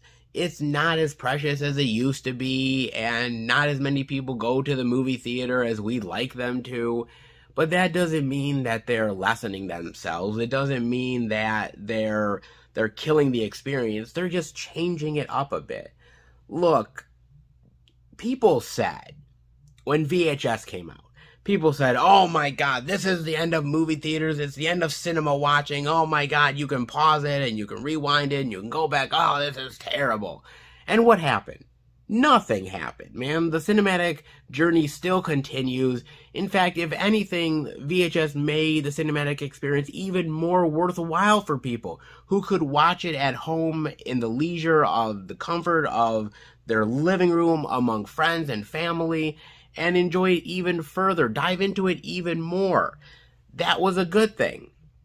And then, of course, now that streaming is here, everybody is like, oh my god, that's the death of movies. Oh my god, the cinemas are gonna die for good. Hell, I've even said it from time to time, okay? And sometimes I'm blowing smoke up my own ass. Alright, look, as much as I fear about streaming from time to time, it's not the end of cinema. It's not the end of movie going, cinematic experience. It's just not. It's changing it. And that change is sometimes hard to swallow, and sometimes is painful to watch, and sometimes for somebody like myself who has been a movie lover for so long and have experienced things a certain way, sometimes change is not easy. It's tough. And to try to change, it really is true that it's tough to teach an old dog new tricks. It really honestly is. That's not to say you can't. It's just not as easy as you'd like it to be. And for me, I've had to really change up the way that I've done things and accept streaming and accept things that, you know, maybe I wouldn't have 10 or even 15 years ago. But times are changing, and I have to change along with it. And so, yes, it may not be the pure cinema experience that you're used to, going straight to the movie theaters, but sometimes watching a movie at home is just as equally as important, just as equally cinematic. Doesn't matter whether you're watching on your TV or another electronic device, it's still worth it. Okay, you gotta go to the bathroom every once in a while. Okay, you gotta get a snack. Hey, you're getting an important call from your mother. Cool. Okay? I mean, it doesn't lessen the experience. In fact, if you're a true movie lover, what you'll do is that you'll remember where you ended, you do what you have to do, you come back, and oh wow, okay, I'm picking up right where I left off. Yes, the Batman is chasing the Joker down, and oh yeah, the excitement of that. And you're right back into it again. And I do that so many times. There's so many movies where I pause and start, back and forth and back and forth. And it doesn't make the movie lesser. It just makes me, as a true movie lover, really feel like I really have to focus a lot more and really have to do my due diligence to pay attention and really appreciate the movie more, because there is going to be those moments where I am going to be interrupted. It doesn't make it any lesser. It just means that you have to go out of your way to focus more. And that's not a bad thing, dude. At the end of the day, many people have many ways of watching movies.